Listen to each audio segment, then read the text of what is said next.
The joint session will come to order. The chair appoints as members of the committee on the part of the House to escort the President of the United States into the chamber. The gentleman from Louisiana, Mr. Scalise. The gentleman from Minnesota, Mr. Emmer. The gentlewoman from Michigan, Mrs. McClain. The gentleman from North Carolina, Mr. Hudson. The gentleman from Pennsylvania, Mr. Reschenthaler. The gentleman from Utah, Mr. Moore. The gentlewoman from Indiana, Mrs. Houchin. The gentleman from Oklahoma, Mr. Hearn. The gentleman from New York, Mr. Jeffries. The gentleman from California, Mr. Aguilar. The gentleman from California, Mr. Liu. The gentlewoman from Washington, Mrs. Delbene. The gentlewoman from Michigan, Mrs. Dingle. The President of the Senate, at the direction of that body, appoints the following senators as members of the committee on the part of the Senate to escort the President of the United States into the House chamber. The Senator from South Dakota, Mr. Thune. The Senator from Wyoming, Mr. Barrasso. The Senator from Arkansas, Mr. Cotton. The Senator from West Virginia, Mrs. Capito. The Senator from Oklahoma, Mr. Langford. The Senator from South Carolina, Mr. Scott. The Senator from New York, Mr. Schumer. The Senator from Illinois, Mr. Durbin. And the Senator from Minnesota, Ms. Klobuchar. The members of the Escort Committee will exit the chamber through the lobby doors.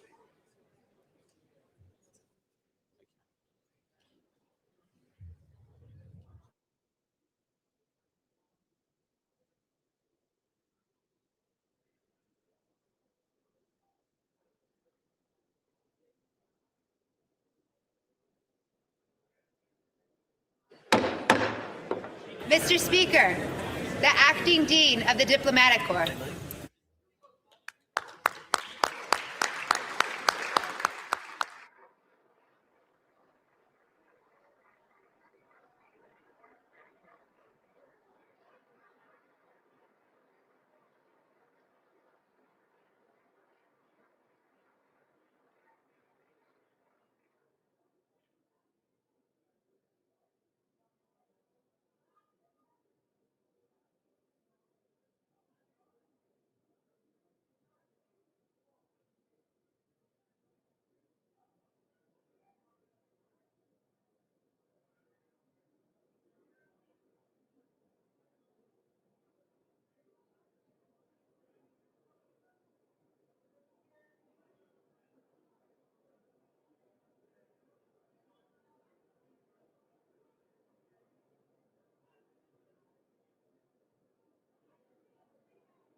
Justices of the Supreme Court.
Mr. Speaker, the President's Yes. Cabinet.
Mr. Speaker, the President of the United States.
Members of Congress, I have the high privilege and distinct honor of presenting to you the President of the United States.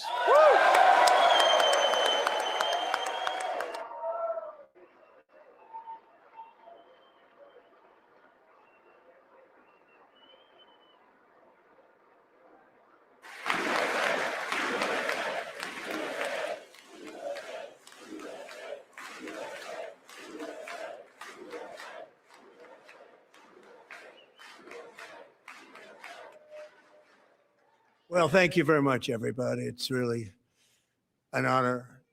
Speaker Johnson, Vice President Vance, First Lady of the United States.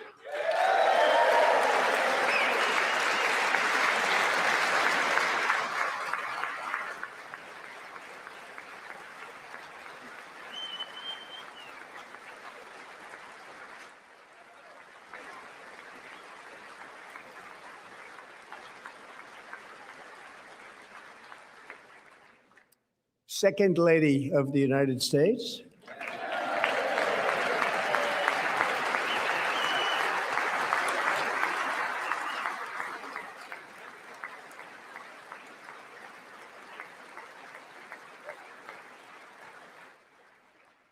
Members of Congress and my fellow Americans, our nation is back, bigger, better, richer, and stronger than ever before.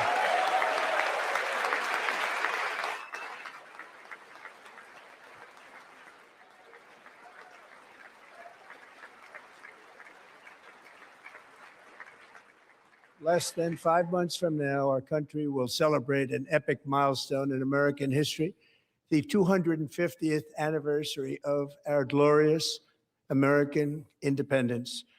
This July 4th, we will mark 2.5 centuries of liberty and triumph, progress and freedom in the most incredible and exceptional nation ever to exist on the face of the earth. And you've seen nothing yet. We're going to do better and better and better. This is the golden age of America.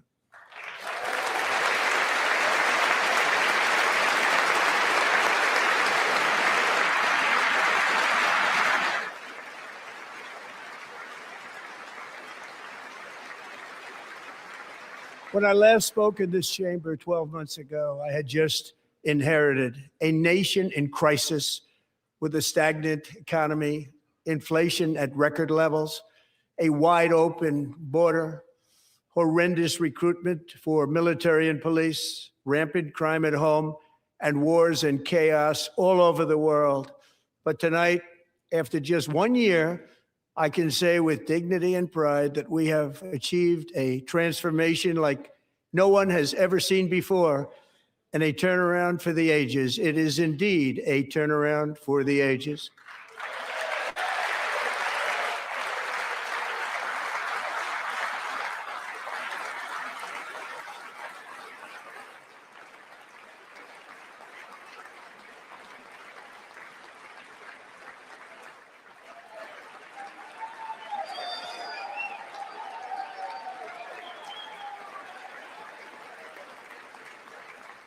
And we will never go back to where we were just a very short time ago. We're not going back. Today, our border is secure.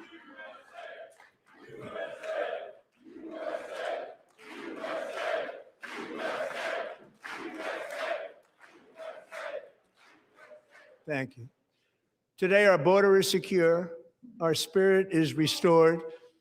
Inflation is plummeting. Incomes are rising fast. The roaring economy is roaring like never before, and our enemies are scared. Our military and police are stacked, and America is respected again, perhaps like never before.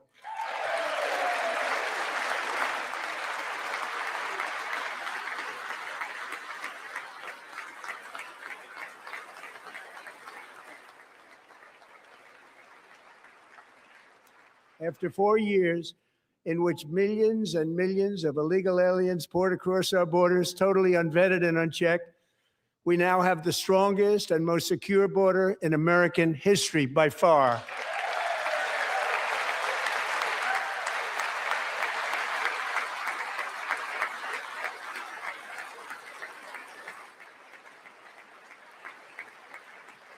In the past 9 months, 0 illegal aliens have been admitted to the United States.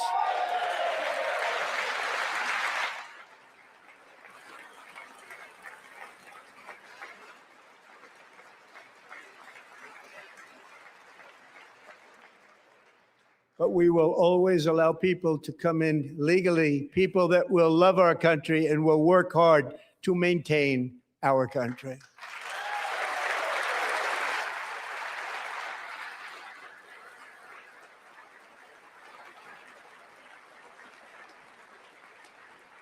The flow of deadly fentanyl across our border is down by a record 56% in 1 year.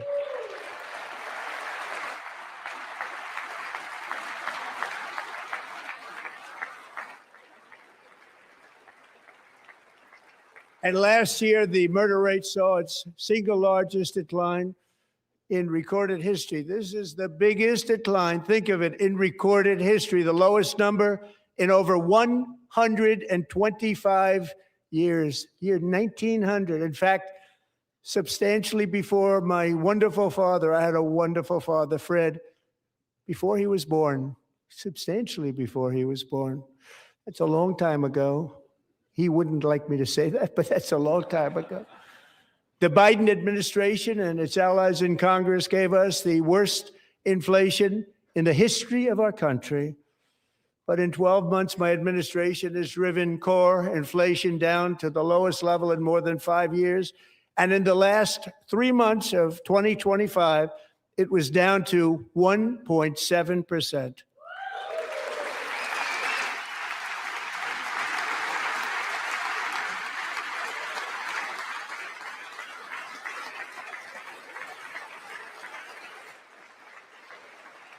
Gasoline, which reached a peak of over $6 a gallon in some states under my predecessor, it was quite honestly a disaster, is now below $2.30 a gallon in most states, and in some places, $1.99 a gallon. And when I visited the great state of Iowa just a few weeks ago, I even saw $1.85 a gallon for gasoline.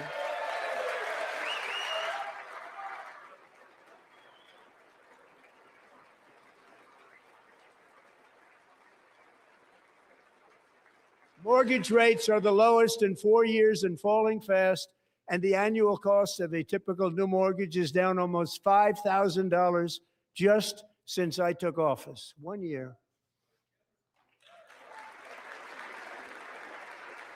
And low interest rates will solve the Biden-created housing problem while at the same time protecting the values of those people who already own a house that really feel rich for the first time in their lives. We want to protect those values. We want to keep those values up. We're going to do both. And we are going to keep it that way. The stock market has set 53 all-time record highs since the election. Think of that, 1 year. Boosting pensions, 401ks, and retirement accounts for the millions and millions of Americans. They're all gaining. Everybody's up, way up. In 4 long years, the last administration got less than $1 trillion in new investment in the United States. And when I say less, substantially less. In 12 months, I secured commitments for more than $18 trillion pouring in from all over the globe.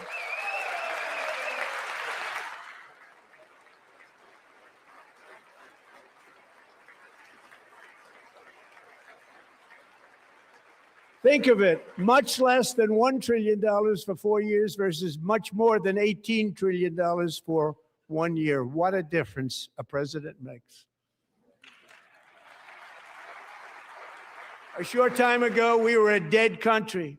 Now we are the hottest country anywhere in the world, the hottest.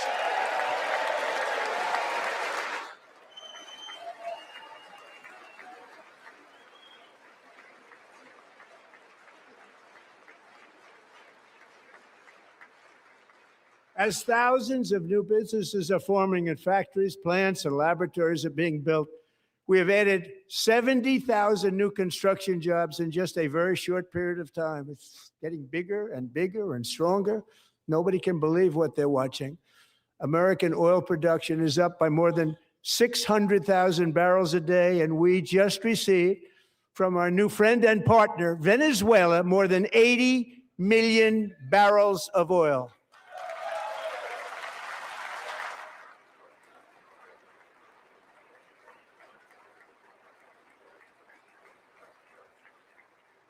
American natural gas production is at an all-time high because I kept my promise to drill, baby, drill.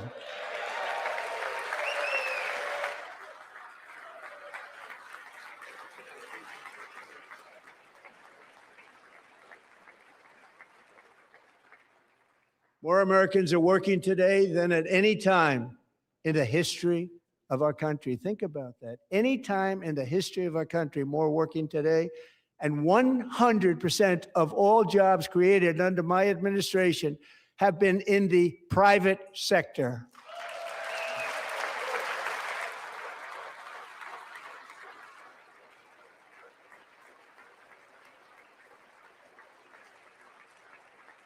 We ended DEI in America.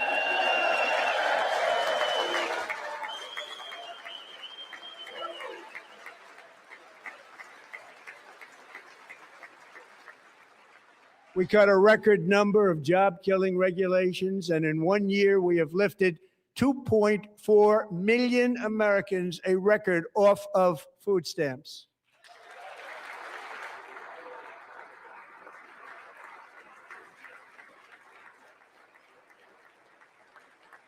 And for all of these reasons, I say tonight, members of Congress, the state of our union is strong.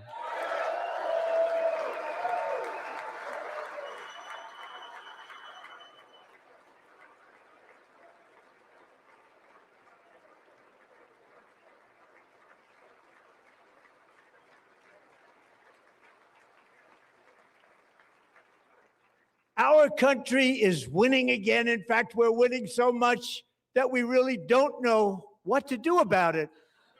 People are asking me, please, please, please, Mr. President, we're winning too much. We can't take it anymore. We're not used to winning in our country. Until you came along, we're just always losing, but now we're winning too much.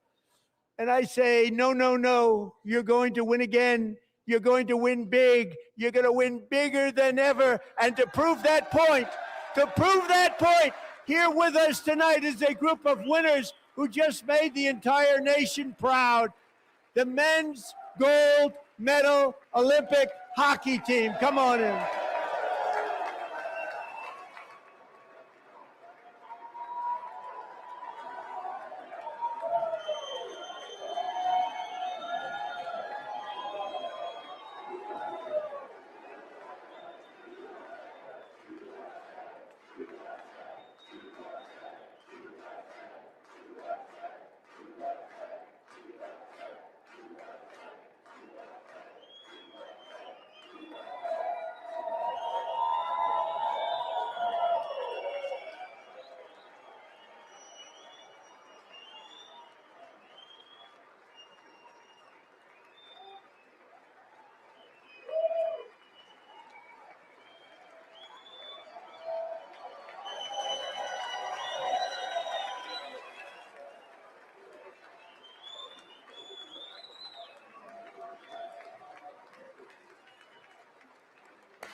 Go ahead. They do.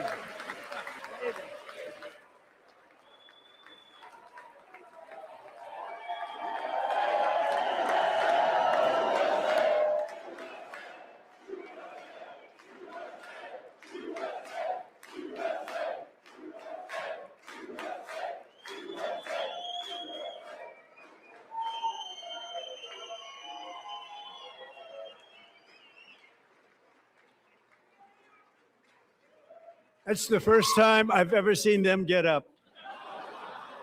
And actually, not all of them did get up.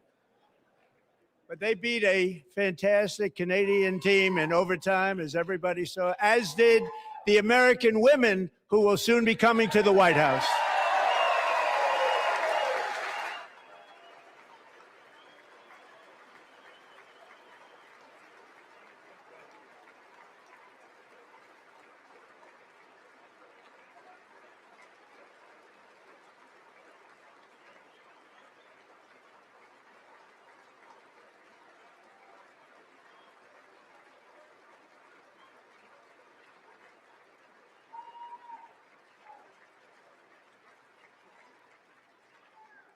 They were in the Oval Office before. And I just want to say a second very big congratulations to Team USA. But I have to say that, and I told them this, and we took a vote of the team. I said, anybody votes no, I'm not doing it. So they stood there and they weren't about to say no, because I've never seen a goaltender play as well as goalie Connor Hellebuck.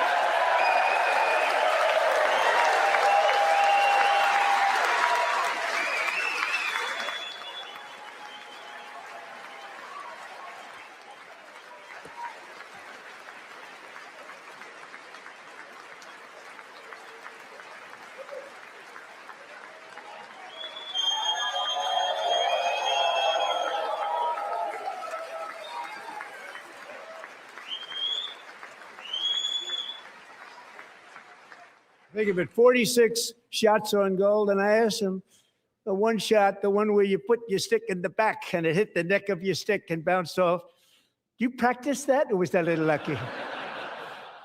He refused to answer that question. But I just want to tell you that the members of this great hockey squad will be very happy to hear, based on their vote and my vote, and in this case, my vote was more important, that I will soon be presenting Connor with our highest civilian honor, which we will be given and which has been given to many athletes over the years. But when I say many, not too many, like 12, it's called the highest civilian honor in our country, the Presidential Medal of Freedom.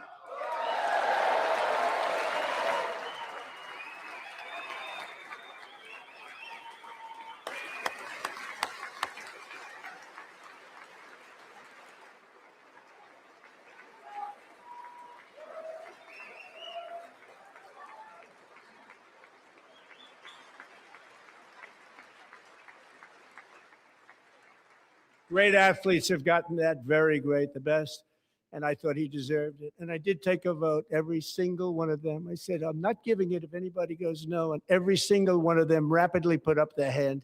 So I want to thank you. What a special job you did. What special champions you are. Thank you very much.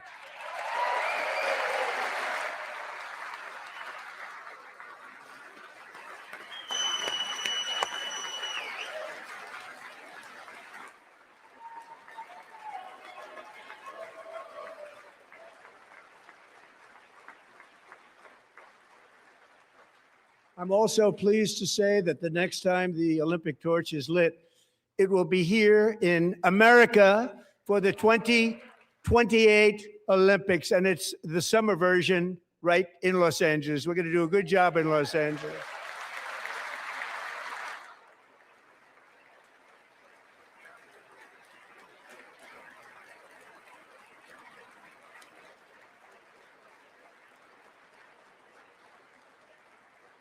And Los Angeles is going to be safe, just like Washington, D.C. is now one of the safest cities in the country.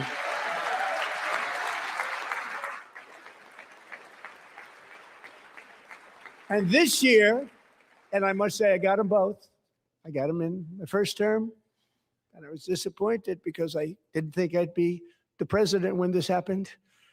But strange things took place. And now I've got them because I got the Olympics and I got the 2026 FIFA World Cup. And I wanted to claim the 250th, but I didn't get away with that one. I couldn't claim that one for myself. But we're getting the World Cup. So we have the World Cup and the Olympics coming. And that is exciting news.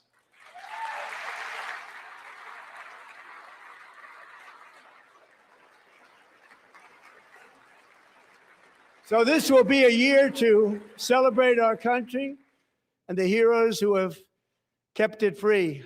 Men like Buddy Taggart. At age 17, Buddy volunteered to defend America in World War II, serving in the Pacific under the great General Douglas MacArthur. He fought bravely in the famous Battle of Manila, worked so hard. He was badly wounded and almost killed by enemy machine guns in Luzon. And 81 years ago this month, he liberated the largest internment camp in the Philippines, one of the largest anywhere in the world. Buddy earned many honors, including a Purple Heart and a Bronze Star, came home, started a family, and tonight he is in the gallery looking forward to July 4th, 2026, his 100th birthday.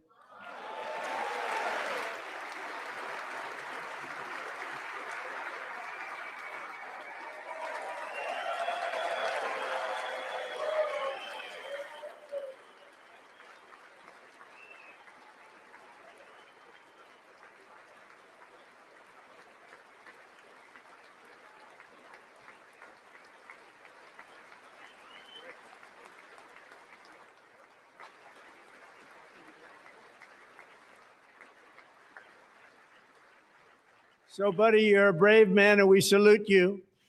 Even in times of challenge, setback, and immense heartache, the spirit of 1776 has always shone through very brightly.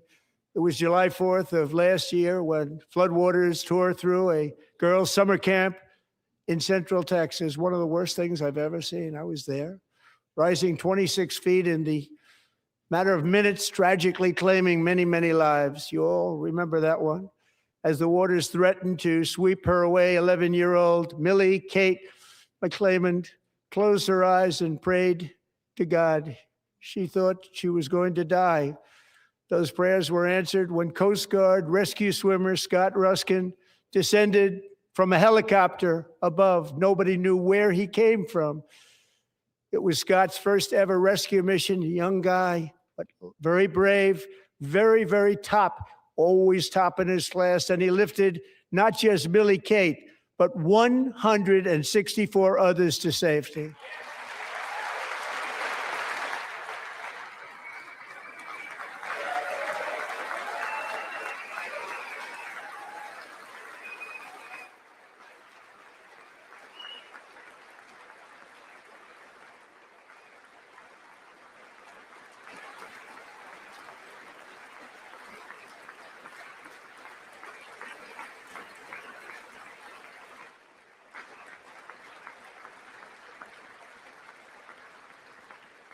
People watched Scott from a distance, and they couldn't believe what they were seeing. The winds were blowing, the rain was pouring, everything was going, and that rapid water, nobody's ever seen anything like it. They said, wow, that's something.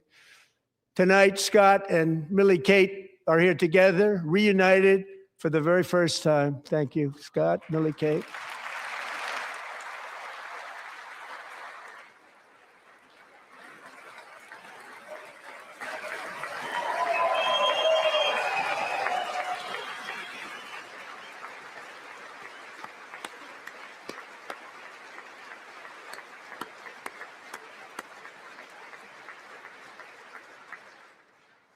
And Petty Officer Ruskin, I'm pleased to inform you that I am now awarding you the Legion of Merit for extraordinary heroism, which is what it was, extraordinary heroism. Thank you.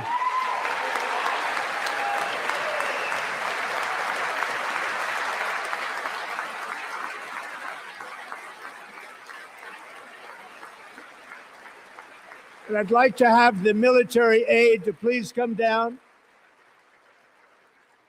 and take care of the service. Military aide, thank you very much. Take care of that very important service. Thank you very much. From 1776 to today, every generation of Americans has stepped forward to defend life, liberty, and the pursuit of happiness. And they're really doing it for the next generation. But now it's our turn. Together, we're building a nation where every child has the chance to reach higher and go further, where government answers to the people, not the powerful, and where the interests of hardworking American citizens are always our first and ultimate concern. That is the debt we owe to the heroes who came before us, and that is the promise we must keep to America for our 250th year. Last year, I urged this Congress to begin the mission by passing the largest tax cuts in American history, and our Republican majorities delivered so beautifully. Thank you, Republicans.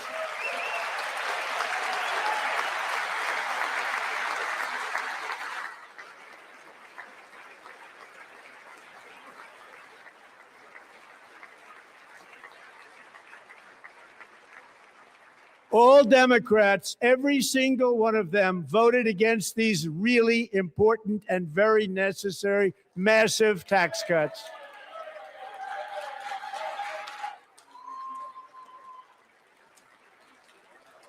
They wanted large-scale tax increases to hurt the people instead.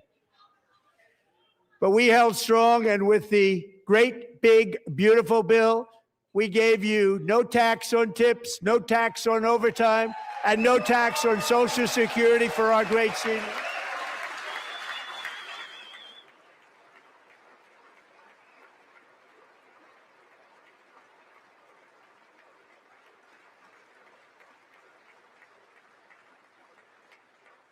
And we also made interest on auto loans tax deductible the first time, but only if the car is made in America.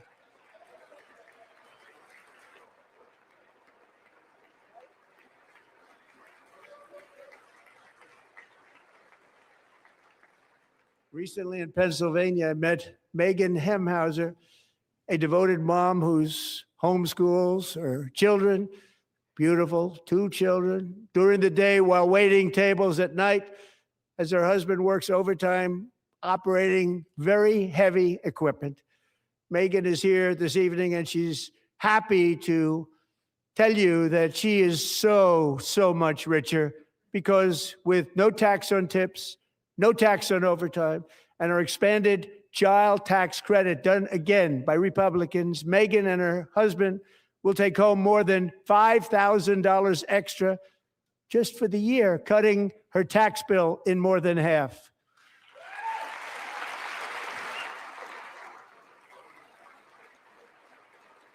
Megan, please stand up. We're fighting for you, Megan. Thank you, Megan. Thank you, Megan. We're fighting for you, Megan. Under our bill, parents like Megan can also activate their children's brand new Trump accounts. And I didn't name it. I did not name it. I did not name that.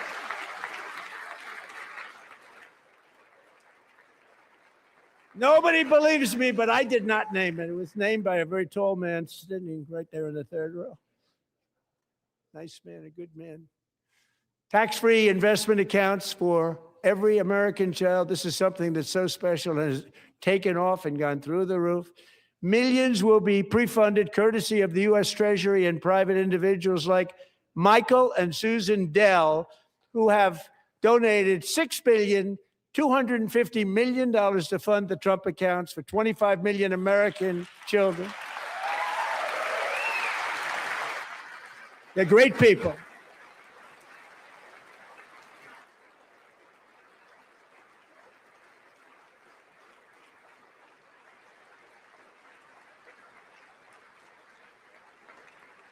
You know, I asked Michael Dell, how do you make all that money? He said, well, I just sat on my dorm in school and I made computers and I'd sell them to people.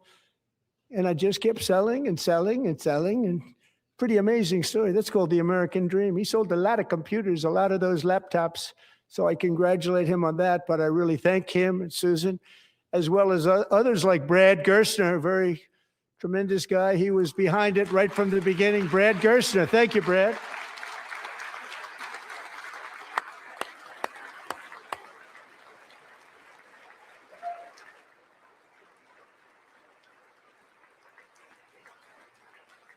So with modest additional contributions, these young people's accounts could grow to over $100,000 or more by the time they turn 18. Think of it. How much money is that for somebody that started with nothing?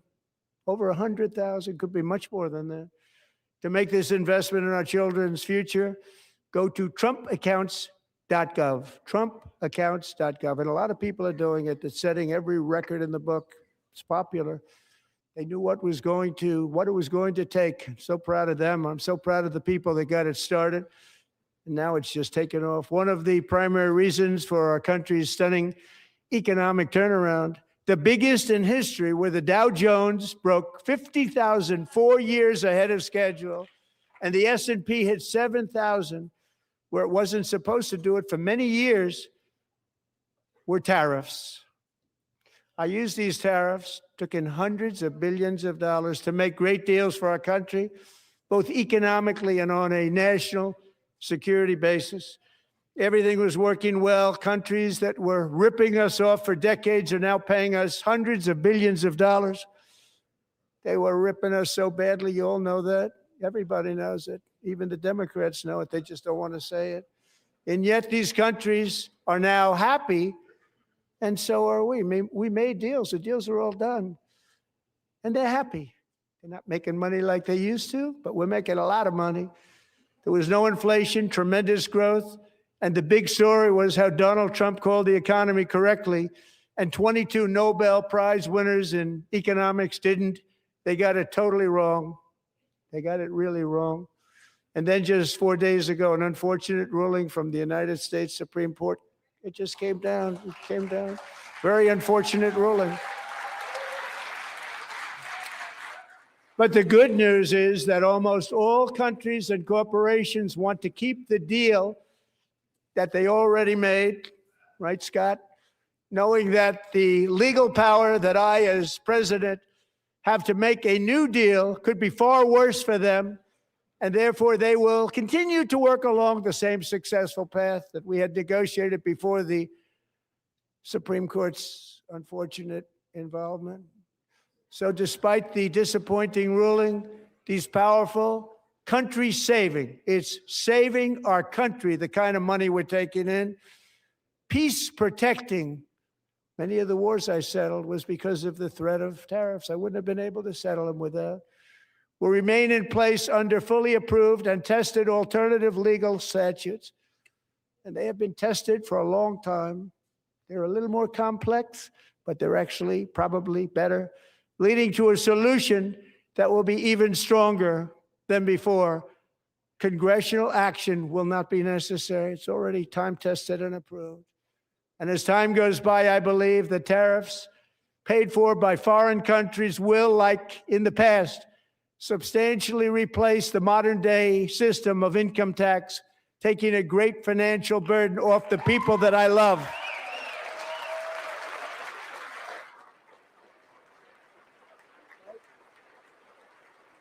Right?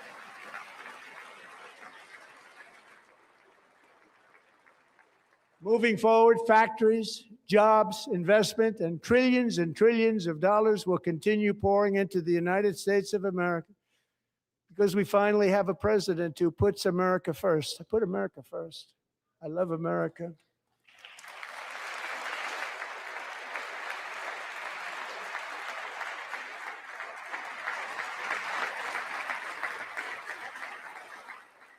For decades before I came along, we had the exact opposite. From trade to healthcare, from energy to immigration, everything was stolen and rigged in order to drain the wealth out of the productive, hardworking people who make our country great, who make our country run. Under Biden and his corrupt partners in Congress and beyond, it reached a breaking point with the Green New scam, open borders for everyone. They poured in by the millions and millions from prisons, from mental institutions. They were murderers, 11,888 murders. They came into our country. You allowed that to happen. And record-setting inflation that cost the typical family $34,000 in just a speck of time.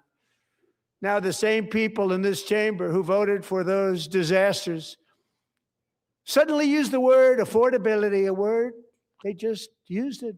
Somebody gave it to them, knowing full well that they caused and created the increased prices that all of our citizens had to endure. You caused that problem.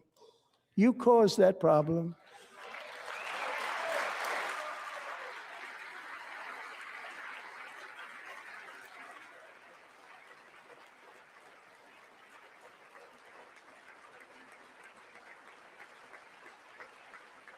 They knew their statements were a lie. They knew it. They knew their statements were a dirty, rotten lie. Their policies created the high prices Our policies are rapidly ending them. We are doing really well. Those prices are plummeting downward.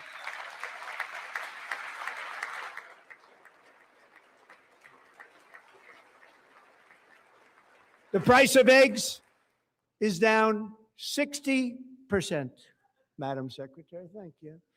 The cost of chicken, butter, fruit, hotels, automobiles, rent is lower today than when I took office by a lot. And even beef, which was very high, is starting to come down significantly. Just hold on a little while. We're getting it down. And soon you will see numbers that few people would think were possible to achieve just a short time ago. Nobody can believe when they see the kind of numbers, and especially energy, when they see energy going down to numbers like that, they cannot believe it. It's like another big tax cut. I'm also confronting one of the biggest ripoffs of our times, the crushing cost of health care caused by you. Since the passage of the Unaffordable Care Act, sometimes referred to as Obamacare, big insurance companies have gotten rich. It was meant for the insurance companies, not for the people. With our government giving them hundreds and hundreds of billions of dollars a year as their stock prices soared 1,000, 1,200, 1,400, and even 1,700%, like nothing else. That's why I introduced the great healthcare plan. I want to stop all payments to big insurance companies and instead give that money directly to the people so they can buy their own health care, which will be better health care at a much lower cost.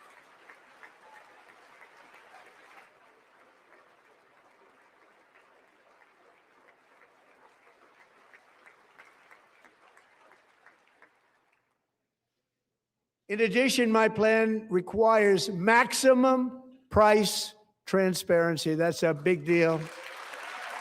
Sounds so simple, so big. And I did that in my first term, and the Democrats immediately terminated it with full knowledge that they were doing a very bad thing for the people. Costs were going to go way up, and that's what happened. And now I'm bringing them way down on healthcare and everything else. I'm also ending the wildly inflated cost of prescription drugs like has never happened before.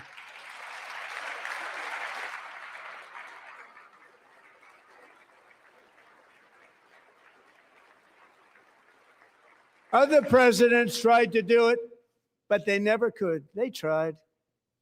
Most didn't try, actually. But they tried. They said they tried. They couldn't do it. They didn't even come close. They were all talk and no action, but I got it done.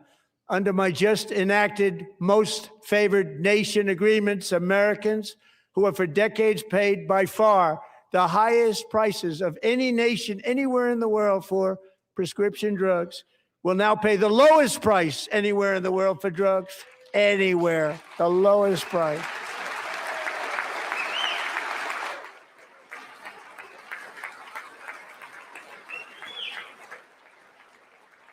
So in my first year of the second term, should be my third term, but strange things happen. I took prescription drugs, a very big part of healthcare, from the highest price in the entire world to the lowest. That's a big achievement. The result is price differences of 300, 400, 500, 600% and more, all available right now at a new website called TrumpRx.gov. And I didn't name that one either, by the way.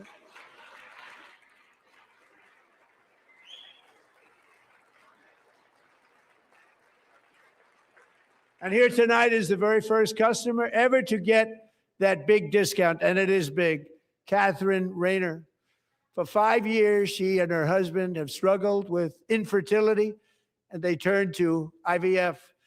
One drug has been costing Catherine $4,000 to purchase, but a few weeks ago, she logged onto the TrumpRx website and got that same drug that cost $4,000, got it for under $500.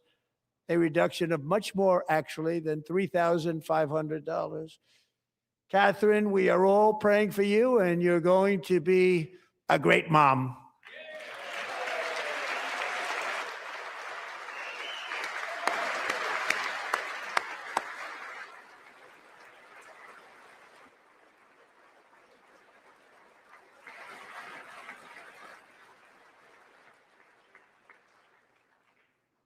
So now I'm calling on Congress to codify my most favored nation program into law. Now, the one thing I'm not sure it matters because it's going to be very hard for somebody that comes along after me to say, let's raise drug prices by 700 or 800%. But John and Mike, if you don't mind, codify it anyway. They may do it. Codify it anyway. Thank you. Many Americans are also concerned that energy demand from AI data centers could unfairly drive up their electric utility bills. Tonight, I'm pleased to announce that I have negotiated the new Ratepayer Protection Pledge. You know what that is? We're telling the major tech companies that they have the obligation to provide for their own power needs. They can build their own power plants as part of their factory so that no one's prices will go up. And in many cases, prices of electricity will go down for the community and very substantially down. This is a unique strategy never used in this country before. We have an old grid. It could never handle the kind of numbers, the amount of electricity that's needed. So I'm telling them they can build their own plant. They're going to produce their own electricity. It will ensure the company's ability to get electricity while at the same time lowering prices of electricity for you, and could be very substantial for all of you cities and towns. You're going to see some good things happen over the next number of years. Another pillar of the American dream that has been under attack is home ownership. With us tonight is Rachel Wiggins, a mom of two from Houston. She placed bids on 20 homes and lost all of those bids to gigantic investment firms that bypassed inspection, paid all cash, and turned those houses into rentals, stealing away her American dream. She was devastated. Stories like this are why last month I signed executive order to ban large Wall Street investment firms from buying up in the thousands single-family homes.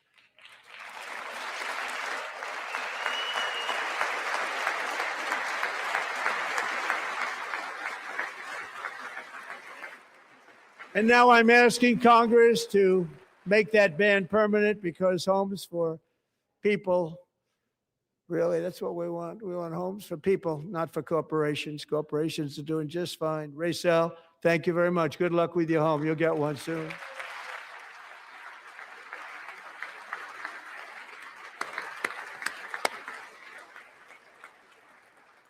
We're also working to make it easier for Americans to save for retirement.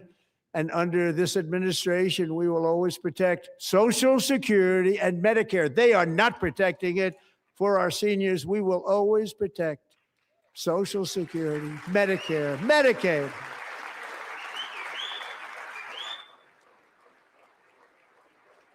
Since I took office, the typical 401k balance is up by at least $30,000. It's a lot of money. We have millions and millions of people, because the stock market has done so well, setting all those records. Your 401ks are way up. Yet half of all of working Americans still do not have access to a retirement plan with matching contributions from an employer. To remedy this gross disparity, I'm announcing that next year my administration will give these often forgotten American workers, great people, the people that built our country, access to the same type of retirement plan offered to every federal worker. We will match your contribution with up to $1,000 each year. As we ensure that all Americans can profit from a rising stock market, let's also ensure that members of Congress cannot corruptly profit from using insider information.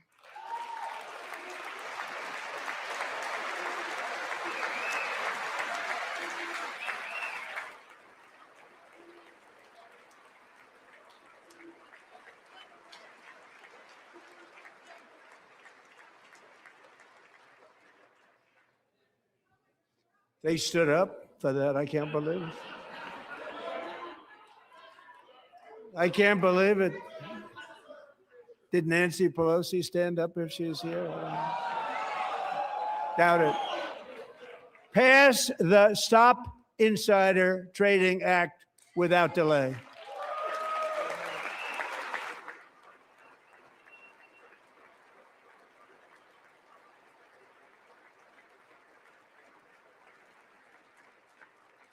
I wasn't sure if anybody even on this side was going to applaud for that. I'm very impressed. Thank you. I'm very impressed. But when it comes to the corruption that is plundering, it's plundering America.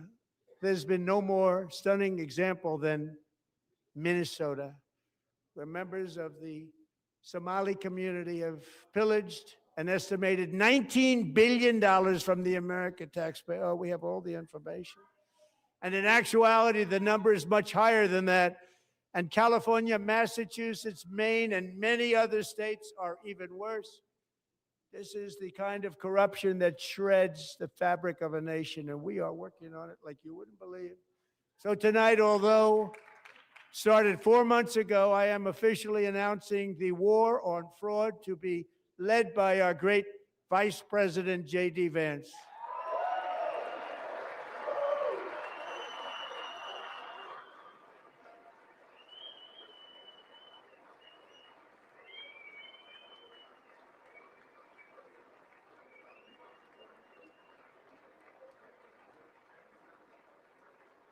He'll get it done.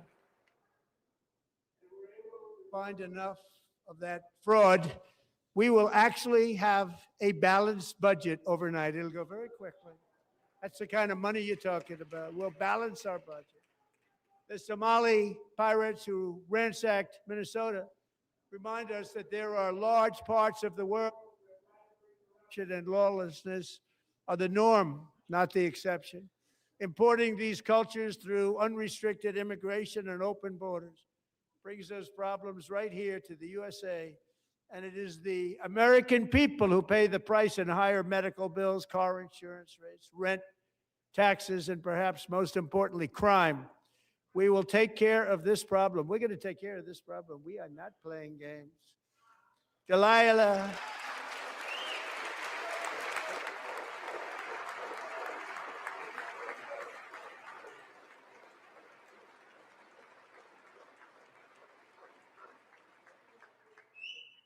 Delilah Colden was only 5 years old in June 2024 when a 18-wheel tractor trailer plowed into her stopped car traveling at 60 miles an hour or more.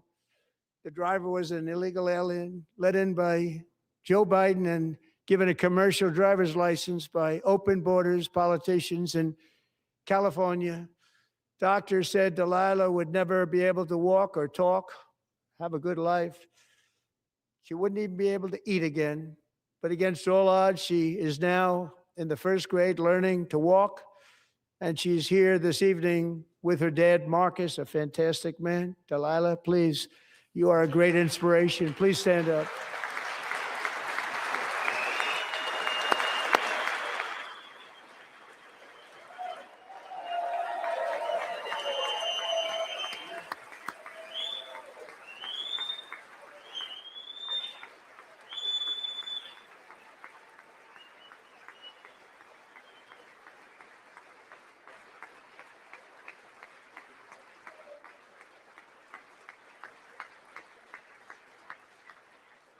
Thank you, Delilah. Many, if not most, illegal aliens do not speak English and cannot read even the most basic road signs as to direction, speed, danger, or location. That's why tonight I'm calling on Congress to pass what we will call the Delilah Law, barring any state from granting commercial driver's licenses to illegal aliens.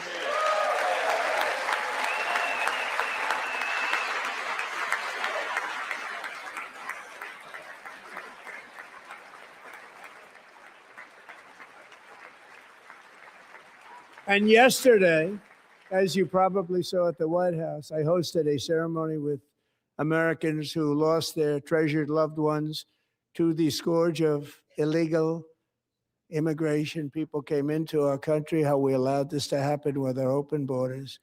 These are the angel moms and families that for decades our government betrayed and our media totally ignored. It was terrible.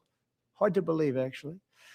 In 2023, a 16-year-old high school cheerleader named Elizabeth Medina was supposed to perform in her town's Christmas parade, but she never arrived. Her mother, Jacqueline, went home to look for her, and she found her lying dead in a bathtub, bleeding profusely after being stabbed 25 times.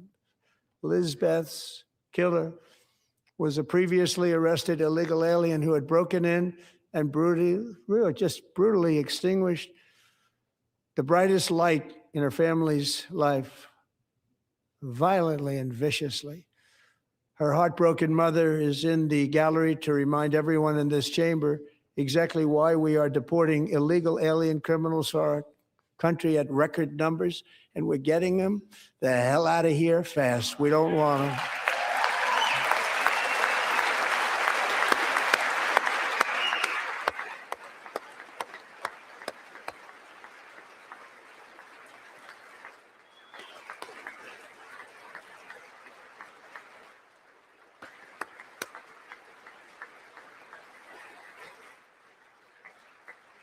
Thank you very much, Jacqueline. Thank you. We can never forget that many in this room not only allowed the border invasion to happen before I got involved, but indeed they would do it all over again if they ever had the chance. If they ever got elected, they would open up those borders to some of the worst criminals anywhere in the world.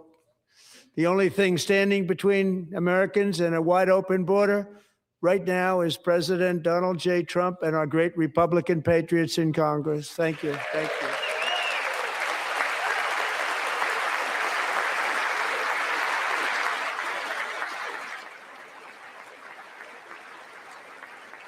As we speak, Democrats in this chamber have cut off all funding for the Department of Homeland Security. It's all cut off. It's all cut off. They have instituted another Democrat shutdown, the first one costing us 2 points on GDP. 2 points we lost on GDP, which probably made them quite happy, actually. Now they have closed the agency responsible for protecting Americans from terrorists and murderers. Tonight, I'm demanding the full and immediate restoration of all funding for the border security, Homeland Security of the United States, and also for helping people clean up their snow. We have no money because of the Democrats, and it would be nice. We'd love to give you a hand at cleaning it up, but you gave no money. Nobody's getting paid. It's a shame. So you have to think about it. We have, in case you didn't know, a pretty large snowstorm out there. One of the great things about the State of the Union is how it gives Americans the chance to see clearly what their representatives really believe. So tonight, I'm inviting every legislator to join with my administration in reaffirming a fundamental principle. If you agree with this statement, then stand up and show your support. The first duty of the American government is to protect American citizens, not illegal aliens.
Isn't that a shame? You should be ashamed of yourself not standing up.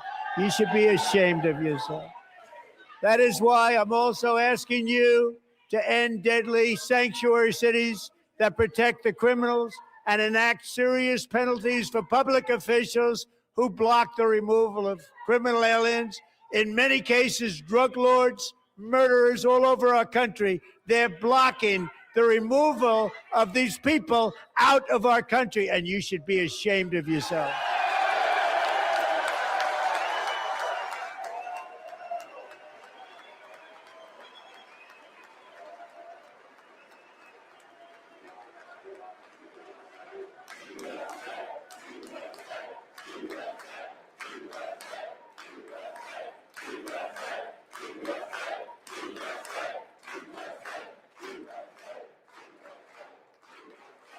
And perhaps most importantly, I'm asking you to approve the Save America Act.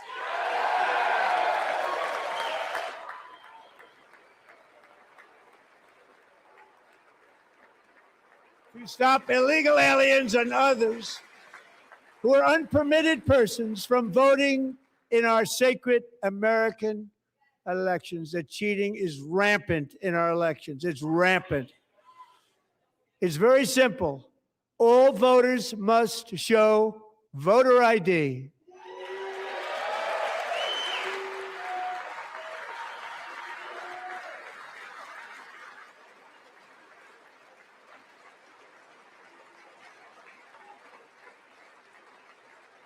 All voters must show proof of citizenship in order to vote.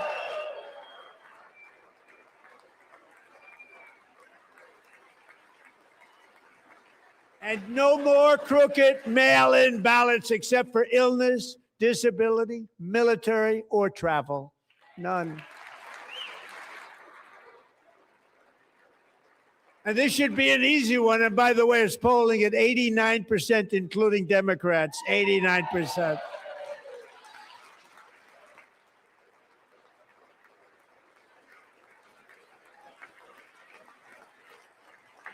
And even the new communist mayor of New York City, I think he's a nice guy, actually. Speak to him a lot. Bad policy, but nice guy. Just said they want people to shovel snow. They got hit hard. Wants them to shovel snow, but if you apply for that job, you need to show 2 original forms of ID and a Social Security card. Yet they don't want identification for the greatest privilege of them all, voting in America. No, it's no good. No good. Both Republicans and Democrats overwhelmingly agree on the policy that we just enunciated. And Congress should unite and enact this common sense, country-saving legislation right now, and it should be before anything else happens.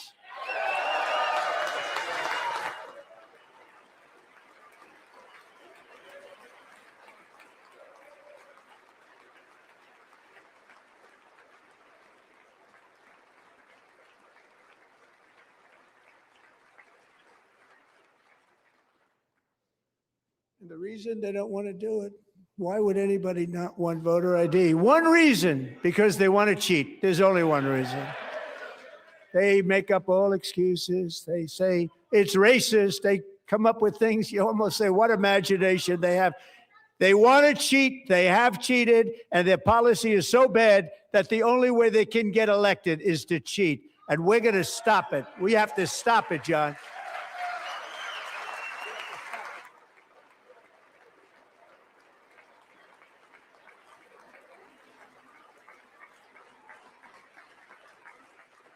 And here is one more opportunity to show common sense in government. In the gallery tonight are Sage Blair and her mother, Michelle. In 2021, Sage was 14 when school officials in Virginia sought to socially transition her to a new gender, treating her as a boy and hiding it from her parents. Hard to believe, isn't it? Before long, a confused Sage ran away from home after she was found in a horrific situation in Maryland A left-wing judge refused to return Sage to her parents because they did not immediately state that their daughter was their son. Sage was thrown into an all-boys state home and suffered terribly for a long time. But today, all of that is behind them because Sage is a proud and wonderful young woman with a full-ride scholarship to Liberty University. Sage and Michelle, please stand up.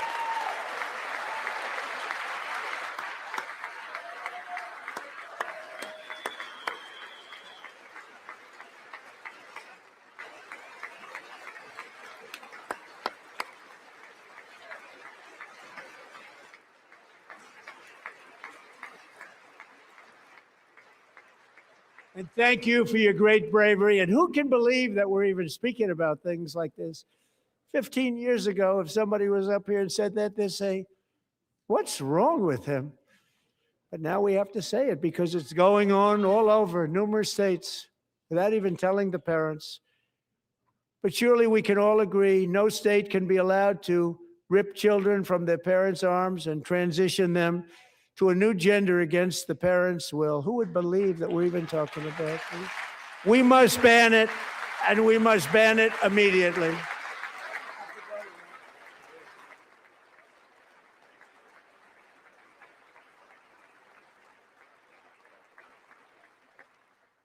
Look, nobody stands up. These people are crazy. I'm telling you, they're crazy.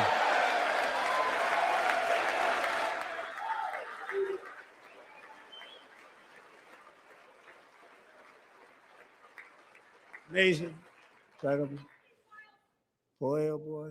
We're lucky we have a country. With people like this, Democrats are destroying our country, but we've stopped it just in the nick of time, didn't we? Huh?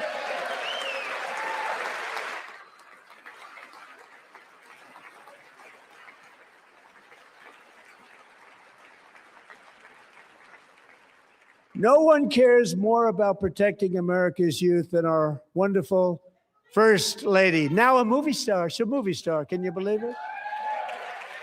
Who would have believed that? Over the past year, she has had an incredible impact championing AI legislation, advancing a landmark executive order on foster care, and helping secure $30 million to launch the Melania Trump Foster Youth to Independence Initiative. It's a tremendous, really a tremendous thing that happened and had a lot of bipartisan support. She gets much better bipartisan support than I do. I get none. She gets a lot. Someday you're going to have to tell me how you did that. And students and educators in every state have joined the First Lady's efforts in the presidential AI challenge, keeping America's next generation positioned to succeed and strongly succeed in the future.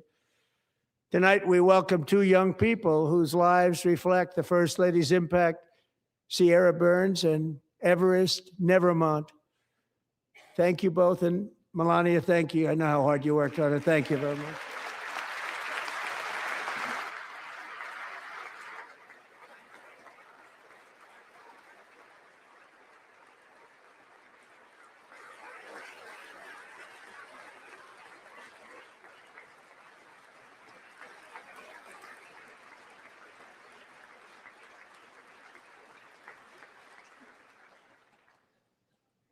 I'm very proud to say that during my time in office, both the first 4 years and in particular this last year, there has been a tremendous renewal in religion, faith, Christianity, and belief in God.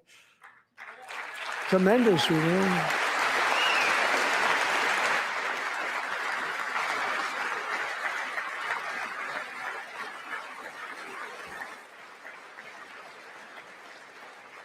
This is especially true among young people, and a big part of that had to do with my great friend, Charlie Kirk, a great guy, great man.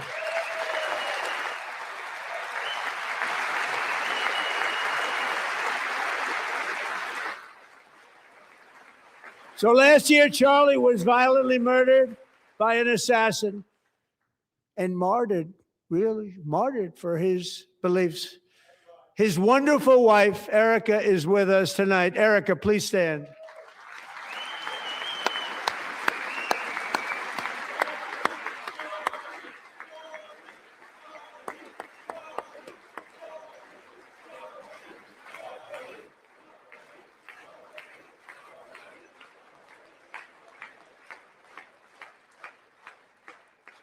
Thank you, Erika. Been through a lot. In Charlie's memory, we must all come together to reaffirm that America is one nation under God, and we must totally reject political violence of any kind.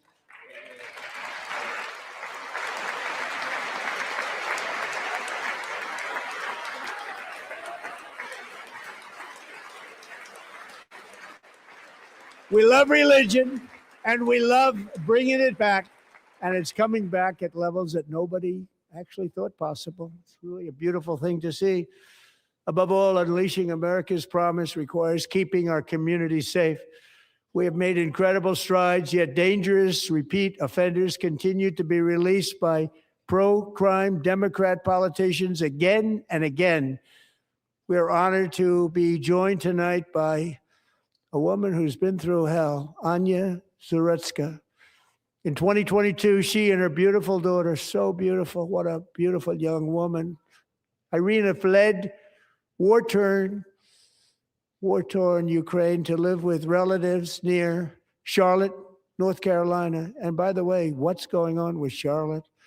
Last summer, 23-year-old Irina was riding home on the train when a deranged monster who had been arrested over a dozen times and was released through no cash bail, stood up and viciously slashed a knife through her neck and body. No one will ever forget there were people on that train. No one will ever forget the expression of terror on Irina's face as she looked up at her attacker in the last seconds of her life. She died instantly. She had escaped a brutal war only to be slain by a hardened criminal, set free to kill in America, came in through open borders. Mrs. Zuretska, tonight I promise you we will ensure justice for your magnificent daughter, Irina.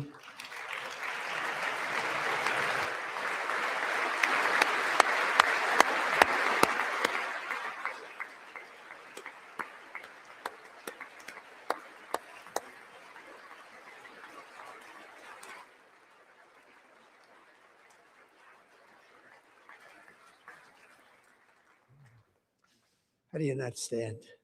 How do you not stand? I'm asking this Congress to pass tough legislation to ensure that violent and dangerous repeat offenders are put behind bars, and importantly, that they stay there.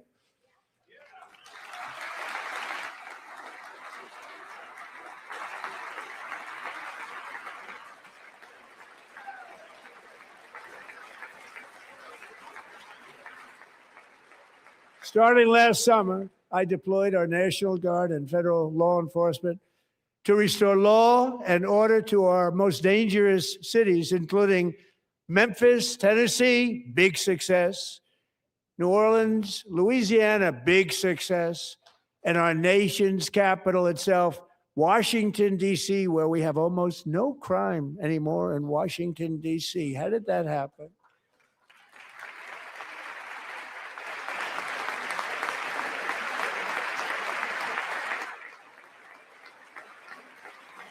In fact, crime in Washington is now at the lowest level ever recorded, and murders in D.C. this January were down close to 100% from a year ago.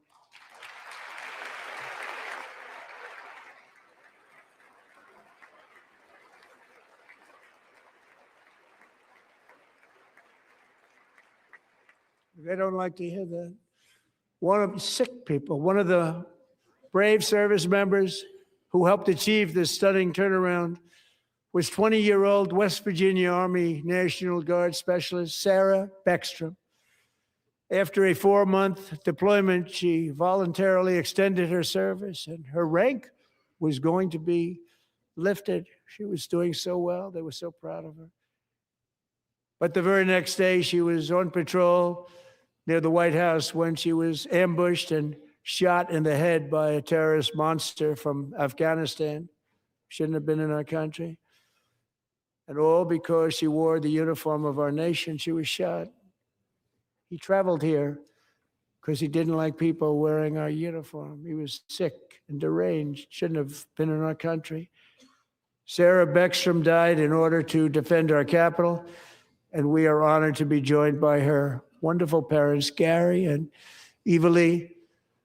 Your daughter was a true American patriot, and she will be greatly missed. She was a great person. I saw reports on her. They've never seen anything like it.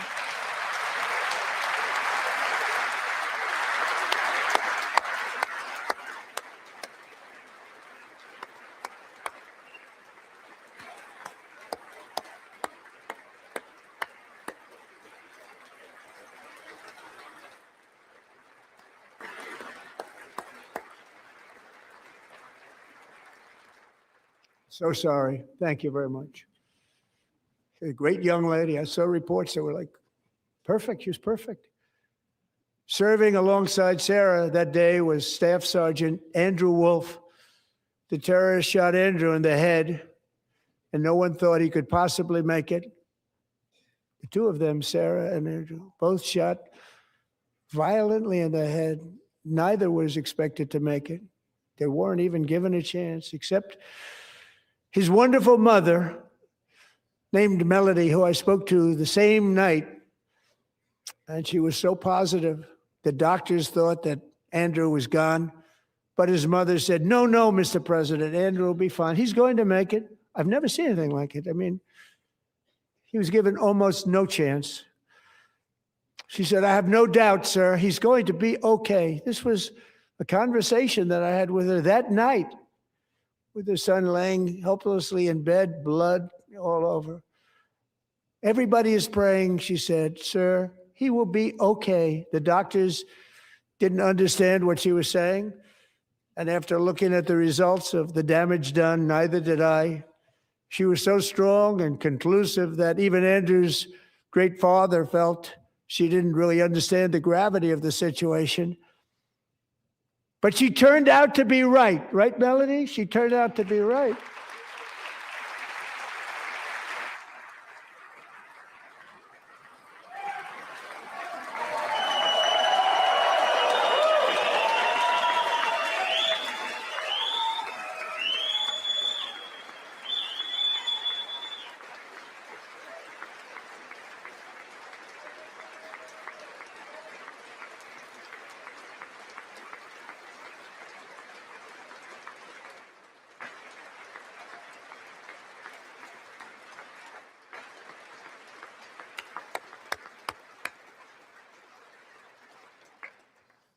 Amazing, actually. I said, where does this woman come from? She's the most positive person I've ever met. With God's help, Andrew has battled back from the edge of death, and we're talking about the edge of death, on his way to a miraculous recovery. He's got a little work to do, but he's doing great. Nice to see you. He's a good-looking guy. Nice to see you. Thanks, Andrew. Thank you very much.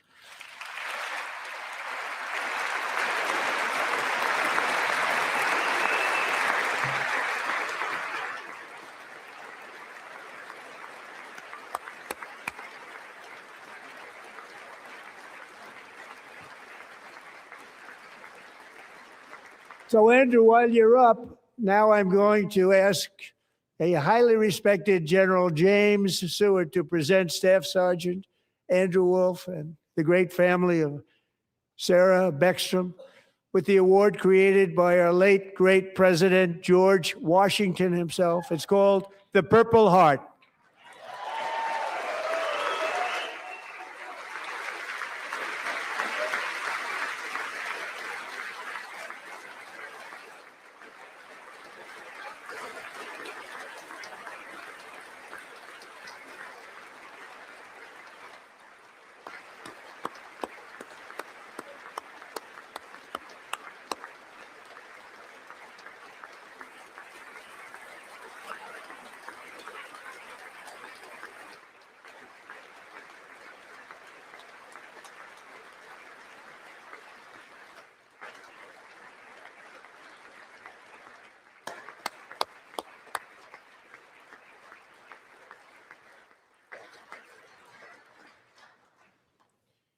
We love you all.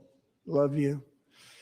We're proudly restoring safety for Americans at home, and we are also restoring security for Americans abroad. Our country has never been stronger. In my first 10 months, I ended 8 wars, including Cambodia. Isn't it funny? Sick people. Cambodia and Thailand, Pakistan and India would have been a nuclear war. 35 million people said the Prime Minister of Pakistan would have died if it were not for my involvement. Kosovo and Serbia, Israel and Iran, Egypt and Ethiopia, Armenia and Azerbaijan, the Congo and Rwanda, and of course the war in Gaza, which proceeds at a very low level. It's just about there. And I want to thank Steve Witkoff and Jared Kushner for your help. Thank you, Steve. Thank you, Jared.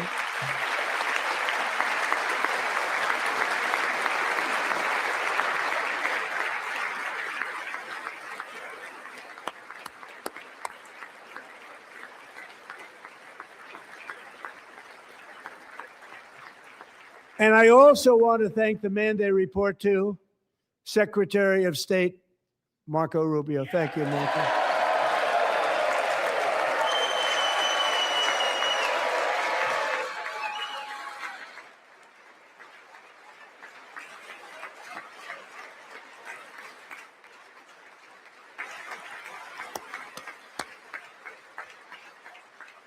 People like you. You know, Marco got 100% of the votes when he was in confirmation. I think our next one was about 54%. And some of the Democrats are now saying, I can't believe we approved that guy. And he said it's an honor that they feel that way, right, Marco? You have done a great job, great Secretary of State. I think he'll go down as the best ever.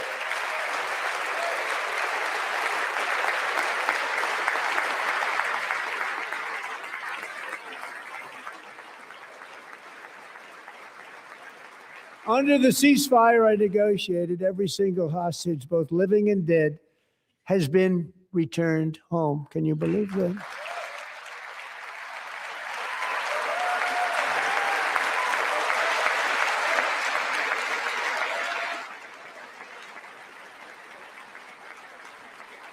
Nobody thought it was possible. Nobody thought that was possible. Both living and dead. And those parents who had a dead son, their boy, they'd always tell me their boy, they wanted him as much as though he were living. It was an amazing period of time. And they came back, and when we got all of the living hostages back, and many, many before them, but I always said those last 20 are going to be very tough, but we got many, many more, hundreds. But I said those last 20 are going to be tough. We got them back, but we only got back 14 or 15 of the dead of the 28. And believe it or not, Hamas worked along with Israel, and they dug and they dug and they dug. It's a tough thing to do, going through bodies all over, passing up 100 bodies sometimes for each one that they found. Tough job. And they finally got it back to 27. And then Steve and Jared, they got it back to 28. They found all 28. Nobody thought that was possible, but we did it. And I remember the family of the 28th. They were so grieved, but they were so happy as it's possible to be. They had their boy back. The mother said, "Sir, we have our boy back." What a period of time that was, but we got them all back. So thank you both very much. Great job.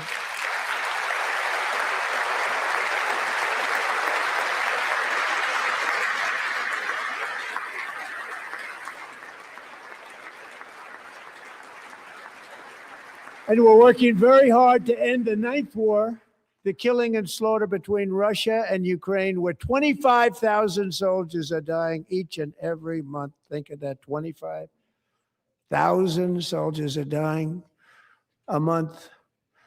A war which would have never happened if I were president, would have never happened. As president, I will make peace wherever I can, but I will never hesitate to confront threats to America wherever we must. That's why in a breakthrough operation last June, the United States military obliterated Iran's nuclear weapons program with an attack on Iranian soil known as Operation Midnight Hammer.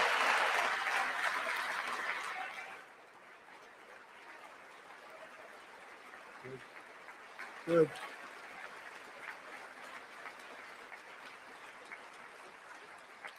For decades, it had been the policy of the United States never to allow Iran to obtain a nuclear weapon. Many decades. Since they seized control of that proud nation 47 years ago, the regime and its murderous proxies have spread nothing but terrorism and death and hate.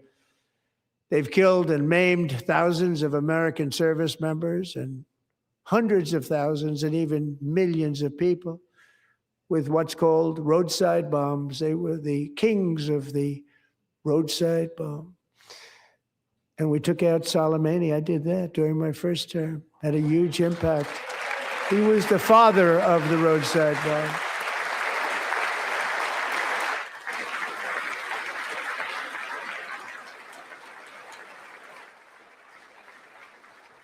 And just over the last couple of months with the protests, they've killed at least, it looks like 32,000 protesters, 32,000 protesters in their own country. They shot them and hung them. We stopped them from hanging a lot of them with the threat of serious violence. But this is some terrible people. They've already developed missiles that can threaten Europe and our bases overseas, and they're working to build missiles that will soon reach the United States of America. After Midnight Hammer, they were warned to make no future attempts to rebuild their weapons program, and in particular, nuclear weapons. Yet they continue, starting it all over. We wiped it out, and they want to start all over again, and are at this moment again pursuing their sinister ambitions. We are in negotiations with them. They want to make a deal, but we haven't heard those secret words. We will never have a nuclear weapon. My preference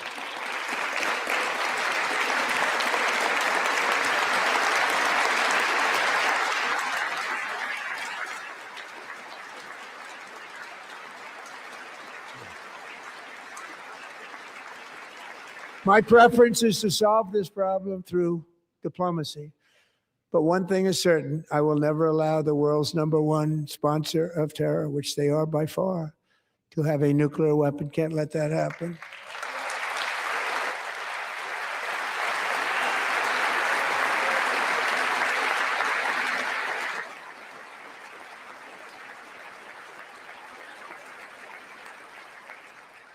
And no nation should ever doubt America's resolve.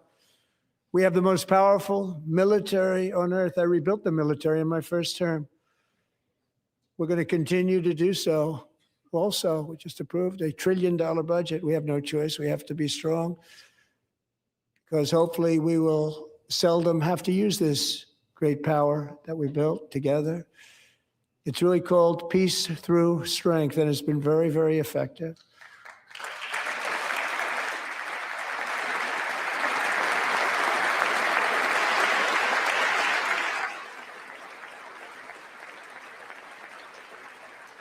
So thanks to Republicans in Congress who are investing that record number of dollars, have no choice, in the United States Armed Forces. Also creating a lot of jobs, but we're not even doing it for that reason. Because as I said, we have more jobs, more people working today than ever before in the history of our country. And NATO countries are friends and allies. They are. They're our friends and they're our allies, have just agreed at my very strong request to pay 5% of GDP for military defense rather than the 2%, which they weren't paying. We were paying for almost all of NATO. Now they're paying 5 as opposed to not paying 2.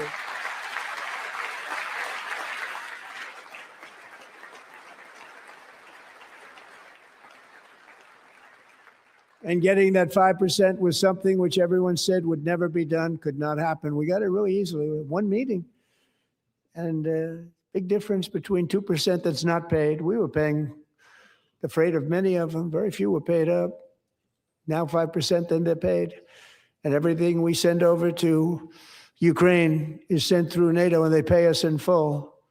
They pay us totally in full. Every branch of our armed forces is setting records for recruitment. This is so exciting. And every service member recently.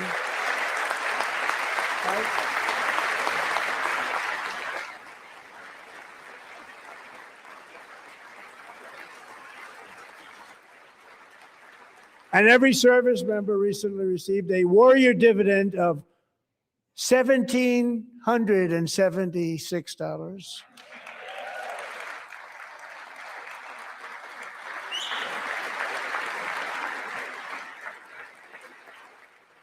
You know, they put it on my desk. We got the money from tariffs and other things, a lot of money we have. We have much more money than people understand.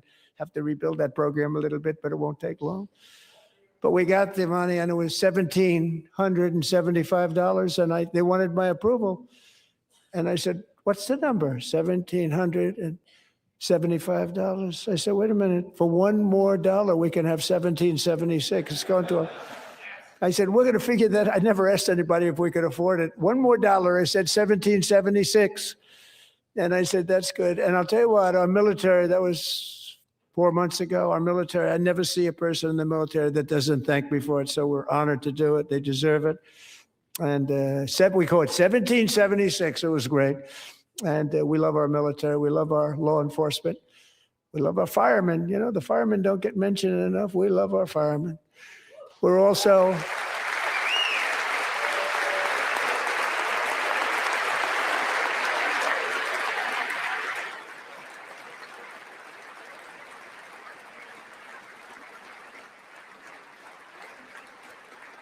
restoring American security and dominance in the Western Hemisphere, acting to secure our national interests and defend our country from violence, drugs, terrorism, and foreign interference. For years, large swaths of territory in our region, including large parts of Mexico, really large parts of Mexico, have been controlled by murderous drug cartels.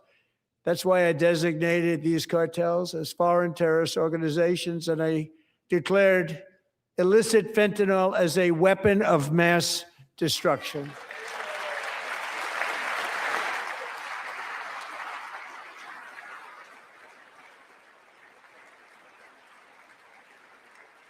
And with our new military campaign, we have stopped record amounts of drugs coming into our country and virtually stopped it completely coming in by water or sea. You probably noticed that.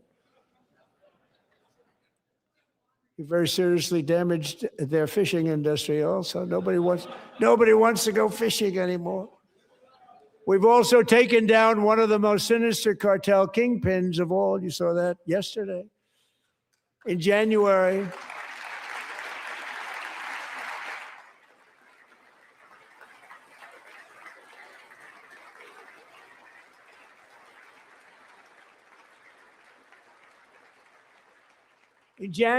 elite American warriors carried out one of the most complex, spectacular feats of military competence and power in world history. No one's seen anything like it. Foreign leaders, I won't tell you who, called me and they said, very impressive, very impressive. They couldn't believe, they all watched, they saw what happened. This is a different fighting force that we had years ago when we fought to tie. You know, it's a great fighting force. I'm so proud of it. Look at Space Force. Space Force is my baby because we did that. My baby, it's becoming so important.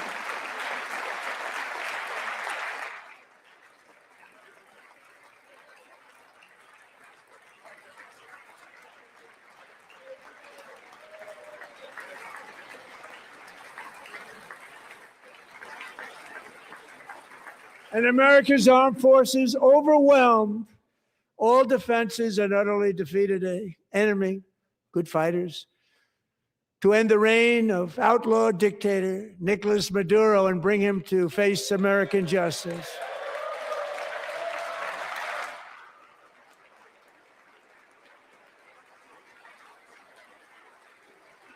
And this was an absolutely colossal victory for the security of the United States, and it also opens up a bright new beginning for the people of Venezuela.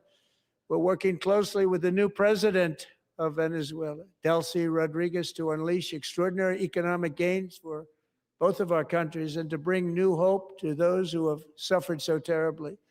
They really did suffer. With us tonight is Alejandro Gonzalez. She grew up in a tight-knit Venezuelan family and was especially close to her beloved uncle Enrique. But after Enrique ran for office and opposed Maduro, he was kidnapped by Maduro's security forces and thrown into the regime's really infamous prison in Caracas. Alejandro feared she would never see her uncle again. She feared for her own life also. But since the raid, we have worked with the new leadership, and they have ordered the closure of that vile prison and released hundreds of political prisoners already, with more to come. Alejandro, I'm pleased to inform you that not only has your uncle been released, but he is here tonight. We brought him over to celebrate his freedom with you in person. Enrique, please come down.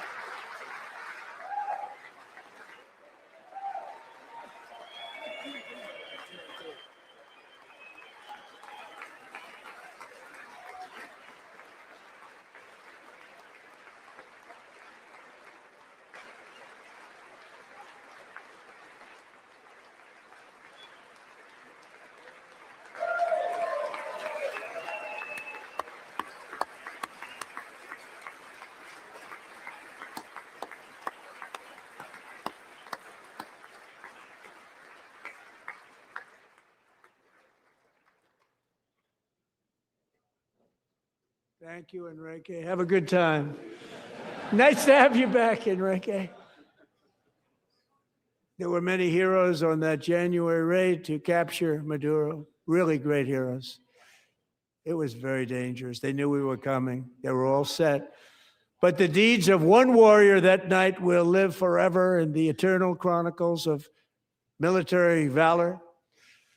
Chief Warrant Officer 5, Eric Slover, planned the mission and was the flight lead in the cockpit of the first helicopter, a big, beautiful, powerful helicopter. It was a massive Chinook carrying, as you can imagine, many, many American warfighters. Wearing the dog tags his wife Amy had blessed with holy water before he left. She knew it was going to be a rough one. Eric steered the Chinook under the cover of night and descended swiftly upon Maduro's heavily protected military fortress. This was a major military installation, protected by thousands of soldiers and guarded by Russian and Chinese military technology.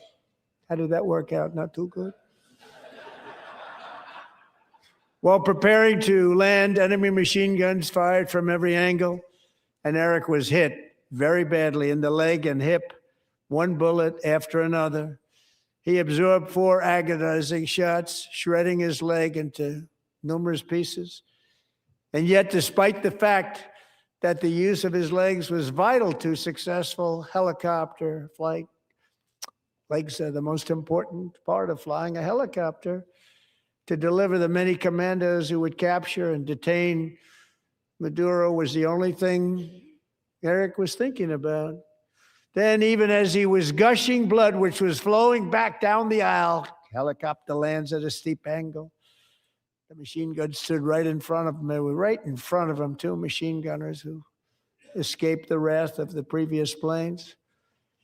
Eric maneuvered his helicopter with all of those lives and souls to face the enemy and let his gunners eliminate the threat. Turned the helicopter around so the gunners could take care of business, saving the lives of his fellow warriors from what could have been a catastrophic crash deep in enemy territory. Only after safely landing the helicopter with all the warriors aboard in the exact right spot, which was vital to the mission. We probably would have had to maybe cancel the mission if that didn't happen. Eric told his co-pilot, also wounded, but not as gravely, to take over. I'm about ready to pass out. The success of the entire mission and the lives of his fellow warriors hinge on Eric's ability to take searing pain. It was unbelievable what's happened to his legs of the bullets, and keep on flying and landing, and people knew what was happening. Everybody in the back of the helicopter knew because they saw the blood pouring down the aisle. Chief Warrant Officer Slover is still recovering from his serious wounds, but I'm thrilled to say that he is here tonight with his wife, Amy, Eric, and Amy. Come on in.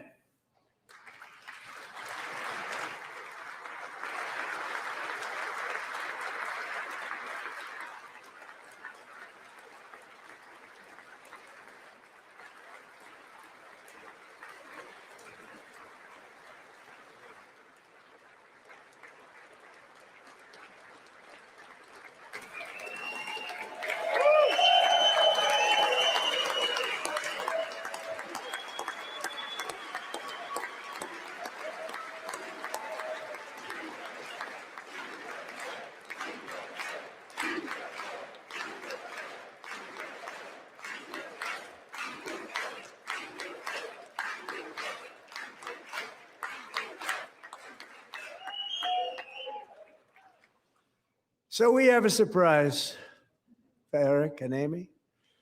In recognition of Eric's actions above and beyond the call of duty, I would now like to ask General Jonathan Braga to present Chief Warrant Officer Slover with our nation's highest military award, the Congressional Medal of Honor.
Well, thank you very much, Eric and Amy.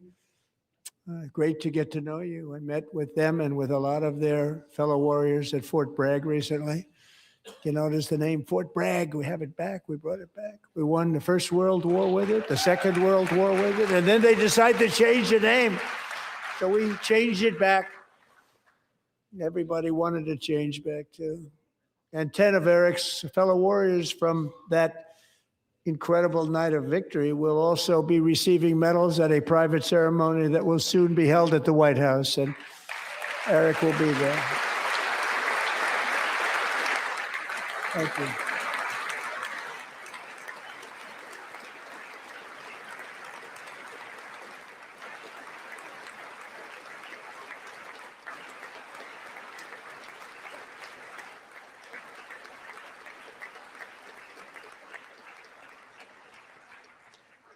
Thank you, Eric. That's a big one. Tonight, we've celebrated many truly extraordinary American patriots, but there is one last living legend to honor before we go. He is one more heroic American aviator, Navy fighter pilot. Royce Williams served in World War II, Korea, Vietnam, flying more than 220 missions. In the skies over Korea in 1952, Royce was in the dogfight of a lifetime, legendary dogfight. Flying through blizzard conditions, his squadron was ambushed by 7 Soviet fighter planes. It was his first aerial combat of the war, and despite being massively outnumbered and outgunned, Royce led the takedown of 4 enemy jets and almost destroyed the others, vanquishing his adversaries while taking 263 bullets to his own plane and being seriously hurt. His story was secret for over 50 years. He didn't even want to tell his wife, but the legend grew and grew. But tonight, at 100 years old, this brave Navy captain is finally getting the recognition he deserves. He was a legend long before this evening. Royce, please stand up, and I will ask the First Lady of the United States to present Captain Royce Williams with his Congressional Medal of Honor.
Thank you, Royce, and thank you, Eric.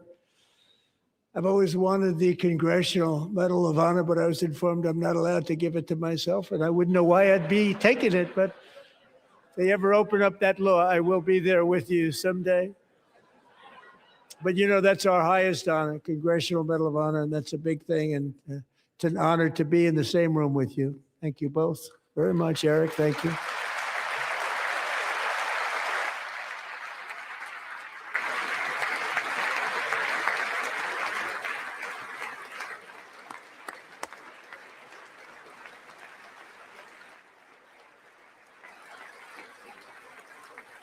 Thank you. 250 years is a long time in the life of a nation, but in another sense, it's really a mere moment in the eye of history.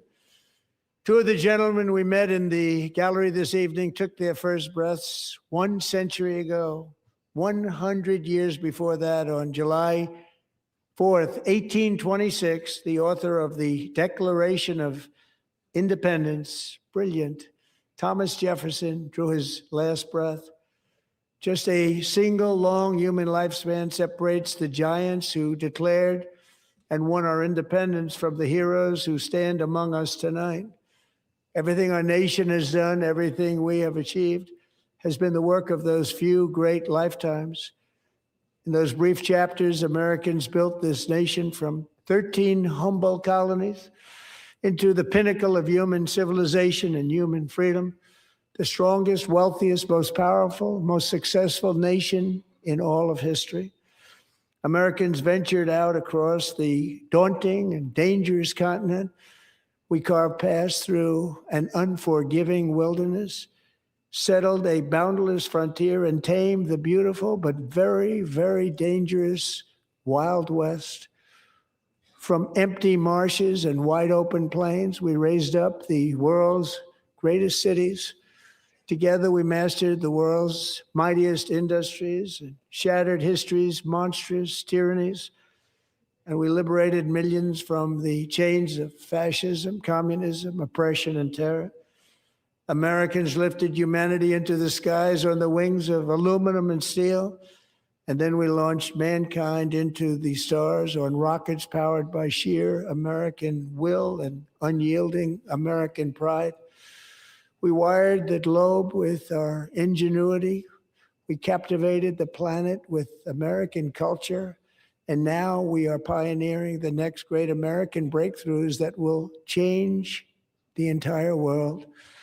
All of this and so much more is the enduring legacy, unmatched glory of the hardworking patriots who built and defended this country and who still carry the hopes and freedoms on all of humanity's backs.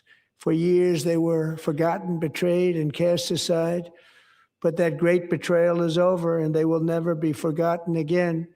Because when the world needs courage, daring, vision, and inspiration, it is still turning to America. And when God needs a nation to work his miracles, he knows exactly who to ask. There is no challenge Americans cannot overcome, no frontier too vast for us to conquer, no dream too bold for us to chase, no horizon too distant for us to claim. For our destiny is written by the hand of providence, and these first 250 years were just the beginning. From the rugged border towns of Texas to the heartland villages of Michigan, from the sun-kissed shores of Florida to the endless fields of the Dakotas, and from the historic streets of Philadelphia to right here in our nation's capital, Washington, D.C., the golden age of America is upon us. The revolution that began in 1776 has not ended. It still continues because the flame of liberty and independence still burns in the heart of every American patriot. And our future will be bigger, better, brighter, bolder, and more glorious than ever before. Thank you, God bless you, and God bless America.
You're looking at video now of President Donald Trump as he makes his exit from the U.S. House chamber. He has been giving what is now the longest State of the Union address in our country's history. He broke that record tonight, but he's shaking hands with a lot of those members of Congress who often line the aisles in moments like this, mostly probably Republicans, if I had to guess, but wanting to get that moment with the president after his address, after multiple rounds of standing ovations from Republicans. But we'll get into a bit of what we heard in terms of Democratic response here in a moment. I'm Meg Kennard. I'm back here, of course, with Sagar Meghani in the U.S. Capitol. And Sagar, we've been listening to this speech. Just a reminder to you all, by the way, we will be bringing you the Democratic response from Virginia Governor Abigail Spanberger as soon as it begins. So if you make an abrupt exit from our talkback right now, that's exactly what's going to be happening. So just a reminder of the fast-moving night we have. But Sagar, what do you think is, one aside from the record-breaking length, one of your biggest takeaways in terms of what we heard from President Trump tonight? I think the first part was what the White House and what many Republicans wanted it to be, and that was very heavily focused on the economy and on acknowledging that people still don't see costs as low as they want them to be. He really tried to lean into things he has done to help the economy, from Trump's savings accounts and, of course, the tariffs, with very muted criticism of the Supreme Court, unlike he did after its ruling back on Friday. There was the Trump veering off message. You know, we have the prepared text and we can follow along. And I think we all know the president's face and his tone changing when he wants to veer. But he also turned it into a pep rally of sorts, right? I've never seen that many awards and actual medals. There were a lot out. of awards and medals. The Presidential Medal of Freedom was given out. Purple Congressional Hearts. Medal of Honor. Legion of Merit. 2 Purple Hearts, Legion of Merit. There was the men's Olympic gold medal winning hockey team, some members of it in the balcony. They were at the White House earlier today. They're in the chamber with their medals tonight. With the promise of another medal. Right, for the goalie. It's it was something. It was the president likes giving things out and he likes receiving them as well. So there was the obligatory joke about whether he's going to get some type of award and whether he's allowed to do that. We also saw Democrats sitting quietly or standing without Mr. Speaker, I clapping. move that the Some message yelled, of the president some be were referred thrown to the out. committee of the whole on the state. I think in all, it was about what we expected. The president said to expect a very long speech. It was a Does the very gentleman long from speech, Louisiana have not a motion? nearly as combative as a lot of things we've heard, but Mr. Speaker, I also I move think that the House stand adjourned. it would appear he got done what he wanted. Questions on the motion to It seemed like adjourn? we Those in really, favor really say did aye. hear a lot of that focus on the Those economy opposed, that no. the vice president, that other elected Republicans have said that they really want to hear from President Trump. And Americans have issued that as well in terms of their responses to polling questions about, hey, can you talk more about the domestic economy issues that we're still seeing? But there was a mention of, for President Trump's perspective, him being able to bring down prices for regular Americans and all of the different economic boosts that he's been able to hand out in terms of making prices better for drugs and the Trump accounts that have recently been stood up. So kind of making a lot of those references. By the way, looking at your screens, you're seeing more pictures of Statuary Hall. Remember, this is exactly what we were looking at earlier before the State of the Union address began. It's where we saw all those members of the cabinet and senators as well filing through that area, this historic vaunted space in the U.S. Capitol, through there into the House chamber, which is back that way. So now this is where we will be seeing those same people exiting the chamber as they come back through. There are other media members in there, from the AP included, getting those shots, grabbing lawmakers for interviews. We do expect to have some reaction from members of Congress that we'll be bringing you as part of our post-game show, so to speak. But just a reminder of what you're seeing there in Statuary Hall. So, Sagar, back to talking about the speech that we just listened to for, I don't remember exactly how many minutes that was. North of 1 hour 45 minutes. Mm-hmm. The record was 139 with Bill Clinton, but this one was a little bit different. Right. Okay, we're going to take a break just a moment so we can speak to one of those members of Congress. So, Sagar, if you can just step out for just a second. I'll just leave. I got to kick you out of my shot. Fine. Go. All right.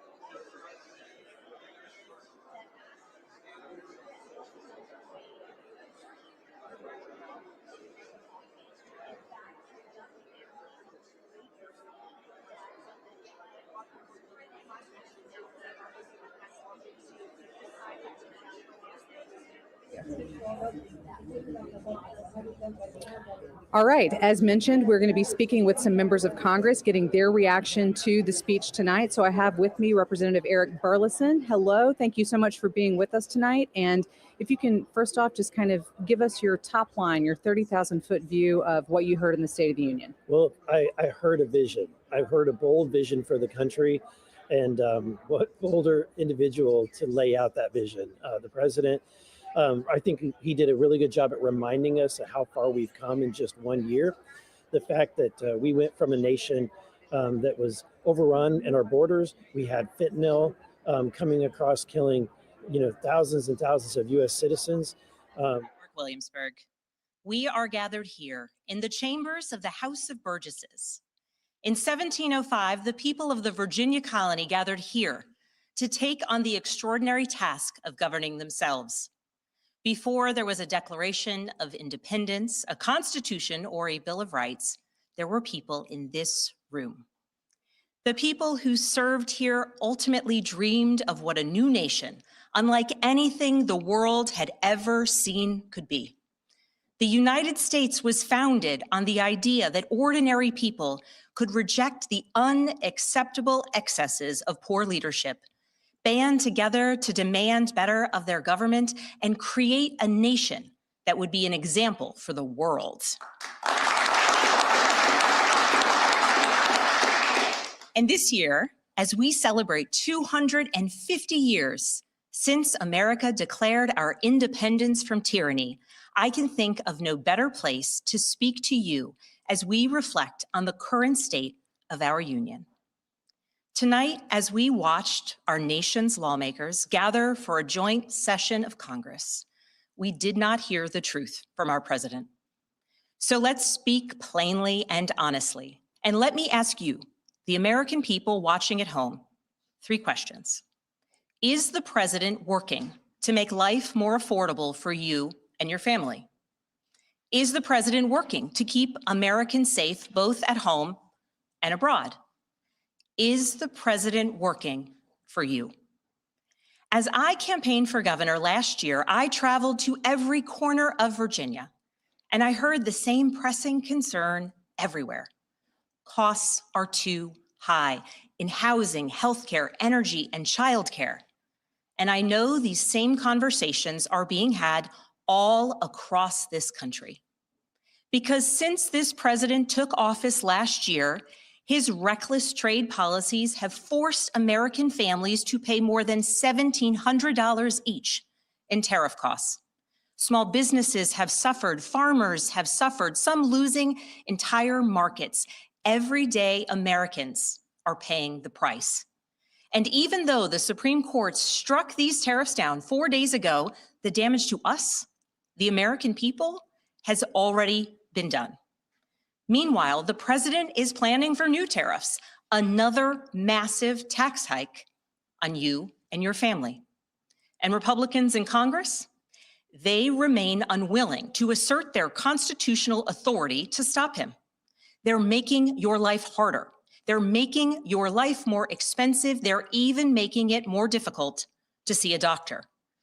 Rural health clinics in Virginia and across the country are already closing their doors thanks to the so-called One Big Beautiful Bill, championed by the president and Republicans in Congress. And tonight, the president celebrated this law, the one threatening rural hospitals, stripping healthcare from millions of Americans and driving up costs in energy and housing, all while cutting food programs for hungry kids. But here in Virginia, I am working with our state legislature to lower costs and make the Commonwealth more affordable. And it's not just me. Democrats across the country are laser focused on affordability in our nation's capital and in state capitals and communities across America. In the most innovative and exceptional nation in the history of the world, Americans deserve to know that their leaders are focused on addressing the problems that keep them up at night. Problems that dictate where you live, whether you can afford to start a business, or whether you have to skip a prescription in order to buy groceries. So I'll ask again, Is the president working to make life more affordable for you and your family? We all know the answer is no. I grew up in a house of service. My mother was a nurse and my father was a career law enforcement officer. I began my career by following in my father's footsteps as a federal agent, working money laundering and narcotics cases. I worked side by side with local and state police to keep our community safe and to uphold and enforce the law. Law enforcement officers across the country know that it is a unique responsibility to do the serious work of investigating crimes, comforting victims, and making arrests. It's about building trust, and that requires an abiding sense of duty and commitment to community. And yet, our president has sent poorly trained federal agents into our cities, where they have arrested and detained American citizens and people who aspire to be Americans. And they have done it without a warrant. They have ripped nursing mothers away from their babies. They have sent children, a little boy in a blue bunny hat, children to far off detention centers. And they have killed American citizens in our streets. And they have done it all with their faces masked from accountability. Every minute spent sowing fear is a minute not spent investigating murders, crimes against children, or the criminals defrauding seniors of their life savings. Our president told us tonight that we are safer because these agents arrest mothers and detain children. Think about that. Our broken immigration system is something to be fixed, not an excuse for unaccountable agents to terrorize our communities.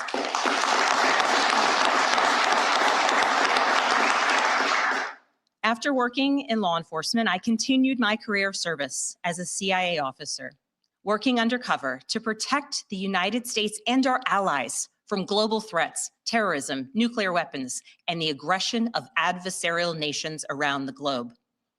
But as the president spoke of his perceived successes tonight, he continues to cede economic power and technological strength to Russia, bow down to China, bow down to a Russian dictator, and make plans for war with Iran.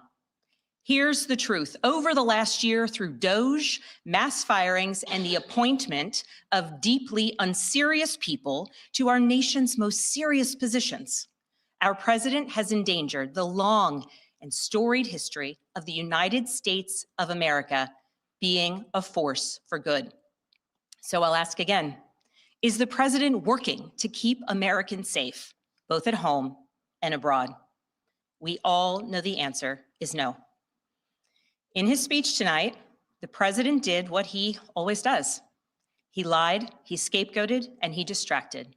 And he offered no real solutions to our nation's pressing challenges, so many of which he is actively making worse. He tries to divide us. He tries to enrage us, to pit us against one another, neighbor against neighbor. And sometimes he succeeds. And so you have to ask, who benefits from his rhetoric, his policies, his actions, the short list of laws he's pushed through this Republican Congress? Somebody must be benefiting. He's enriching himself, his family, his friends. The scale of the corruption is unprecedented. There's the cover-up of the Epstein files, the crypto scams, cozying up to foreign princes for airplanes and billionaires for ballrooms, putting his name and face on buildings all over our nation's capital. This is not what our founders envisioned, not by a long shot.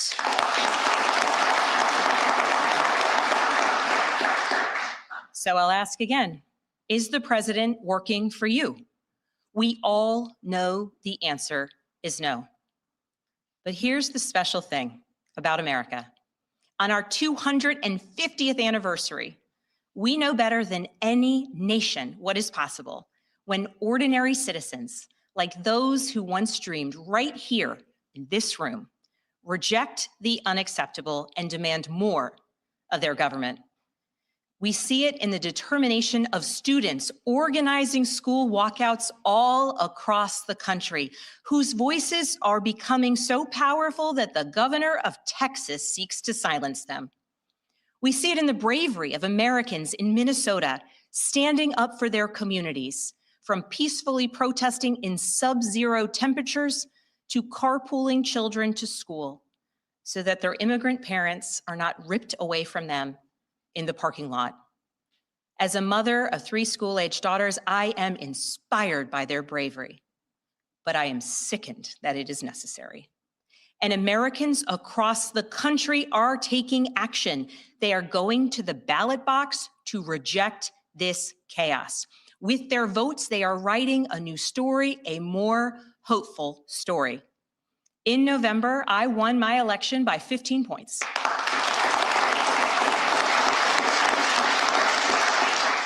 And we won 13 new seats in our state legislature. Because voters decided they wanted something different. Our campaign earned votes from Democrats, Republicans, independents, and everyone in between, because they knew as citizens they could demand more, that they could vote for what they believe matters, and that they didn't need to be constrained by a party or political affiliation. This is happening across the country. New Jersey elected Mikey Sherrill as governor in a double-digit victory. Democrats flipped state legislative seats in places like Georgia, Iowa, Mississippi, and Texas. The list goes on and on. Ordinary Americans are stepping up to run in the spirit of our forefathers. They are running to demand more and to do more for their neighbors and communities. I know this story well. I first ran for office in 2018 alongside dozens of other Democrats who did the seemingly impossible, flipping 41 seats in Congress. In my case, I was the first Democrat elected in 50 years, swinging our district 17 points. Those who are stepping up now to run will win in November, because Americans, you at home, know you can demand more, and that we are working to lower costs. We are working to keep our communities and our country safe, and we are working for you.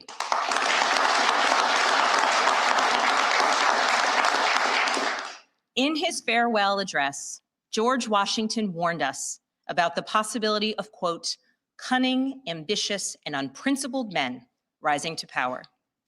But he also encouraged us, all Americans, to unite in a common cause, to move this nation forward. That is our charge once more, and that is what we are seeing across the country. It is deeply American and patriotic to do so, and it is how we ensure that the state of our union remains strong, not just this year, but for the next 250 years as well, because we, the people, have the power to make change, the power to stand up for what is right, the power to demand more of our nation.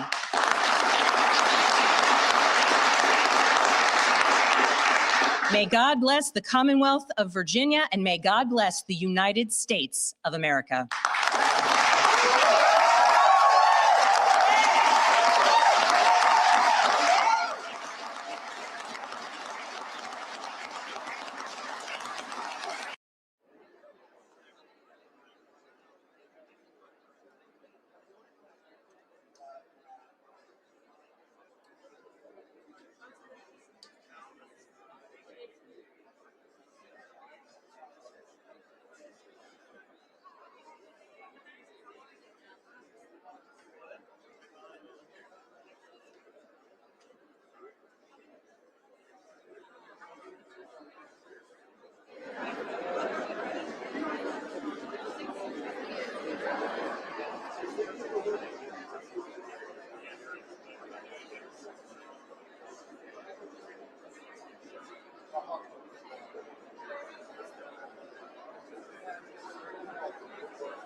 Welcome back. You've been listening to the Democratic response to President Donald Trump's State of the Union from Virginia Governor Abigail Spanberger. I'm joined here now in Emancipation Hall with Congresswoman Nancy Mace of South Carolina. Congresswoman, it's so good to be with you. And we're here in D.C., not at home. Good evening. We're here at the nation's capital, the greatest nation in the world, with the greatest president who gave the greatest State of the Union speech tonight. Okay, so I have an idea of how you felt about it. But first off, give me your top lines. What's your 30,000-foot view of what we just heard tonight? It was beautiful. It was polished. It was professional. It was beautiful. His words and his messaging, the people that he recognized, I never felt more American and proud to be an American than I did tonight. So you were in that chamber, and I was following along, obviously, but I know it's different to be in there. There seemed to me, compared to some other State of the Union addresses I've seen in the past, there were some moments of bipartisanship, at least when maybe not all, but some Democrats were standing in support with Republican members. What did it feel like to you, at least in terms of what page members of Congress were on? I wish it was more. I mean, particularly when Trump asked asked Congress if they would put American citizens first. That was a defining moment, I think, in the speech between where we are as a nation divided. A nation without laws, a nation without borders, a nation without citizens isn't a nation at all. I thought he did beautiful. It'd be great to see more nonpartisanship, more bipartisanship in this political era. But I think he did a terrific job, and I want to praise both the right and the left for standing up together in some of those special but rare moments. In terms of how the State of the Union is viewed in an election year, clearly you're running for office yourself this year. Many people in that chamber are either running for re-election or another office. What did the president need to try to accomplish in terms of helping his party, helping your party bring that message into contests across the country this year? And in your estimation, did he land that message? He 100% landed it. Affordability and cost of living is number one, top of mind for voters this year, especially in South Carolina, where we're the fastest growing state in the country right now by population. So talking about tax cuts, tax benefits, to talk about what he's done with the economy. Wages are up by over 1% last year. The economic growth we've had over 3% on average for last fiscal year. We had 2 quarters with over 4% GDP growth. And so he expounded on that and bragged about those successes, lower mortgage interest rates, food costs are going down. And he recognized all of those successes, which are great for the American people. And then also keeping our neighborhoods safe, deporting the worst of the worst illegal aliens, the rapists, the murderers, the pedophiles. He did what he needed to do with the right tone, the right intonation, the right pace. He did it. Best State of the Union speech I've seen. What do you think needs to happen next? Not just for the president, because we know he's going to be on the road more, heading into different states, like he was in Georgia recently, traveling around ahead of the midterms. What do you think needs to happen next for him, as well as Republicans like yourself, to take some of this messaging out into the rest of the country? Well, if the president gets on the campaign trail, I'll feel better about the midterms, having that kind of energy, because President Trump is not on the ballot. We're expecting a lower turnout. So if he can energize the base, or if we have candidates who can energize the base, we'll be better off than otherwise. I'm very worried about the midterms and getting torn up in there because of what it's looking like right now. So if he's going on the campaign trail, that's fantastic for America. You say you're worried about the midterms. Do you say that in terms of the House, the Senate, both? House. I mean, I think the House, losing the House is a very real possibility. I think it's very contentious. I think that the left is more motivated. They're motivated against something rather than for something. And Republicans need to really pay attention, because we could get wiped out in the midterms in the House. If that were to happen, if there were to be Republican losses in either chamber or both chambers, what do you think that would mean for the remaining 2 years of President Trump's term in office in terms of how he would need to effectively message to get things across the finish line or even close to it? I think it's very scary, the prospect of Democrats having any sort of majority in either chamber with Trump as president.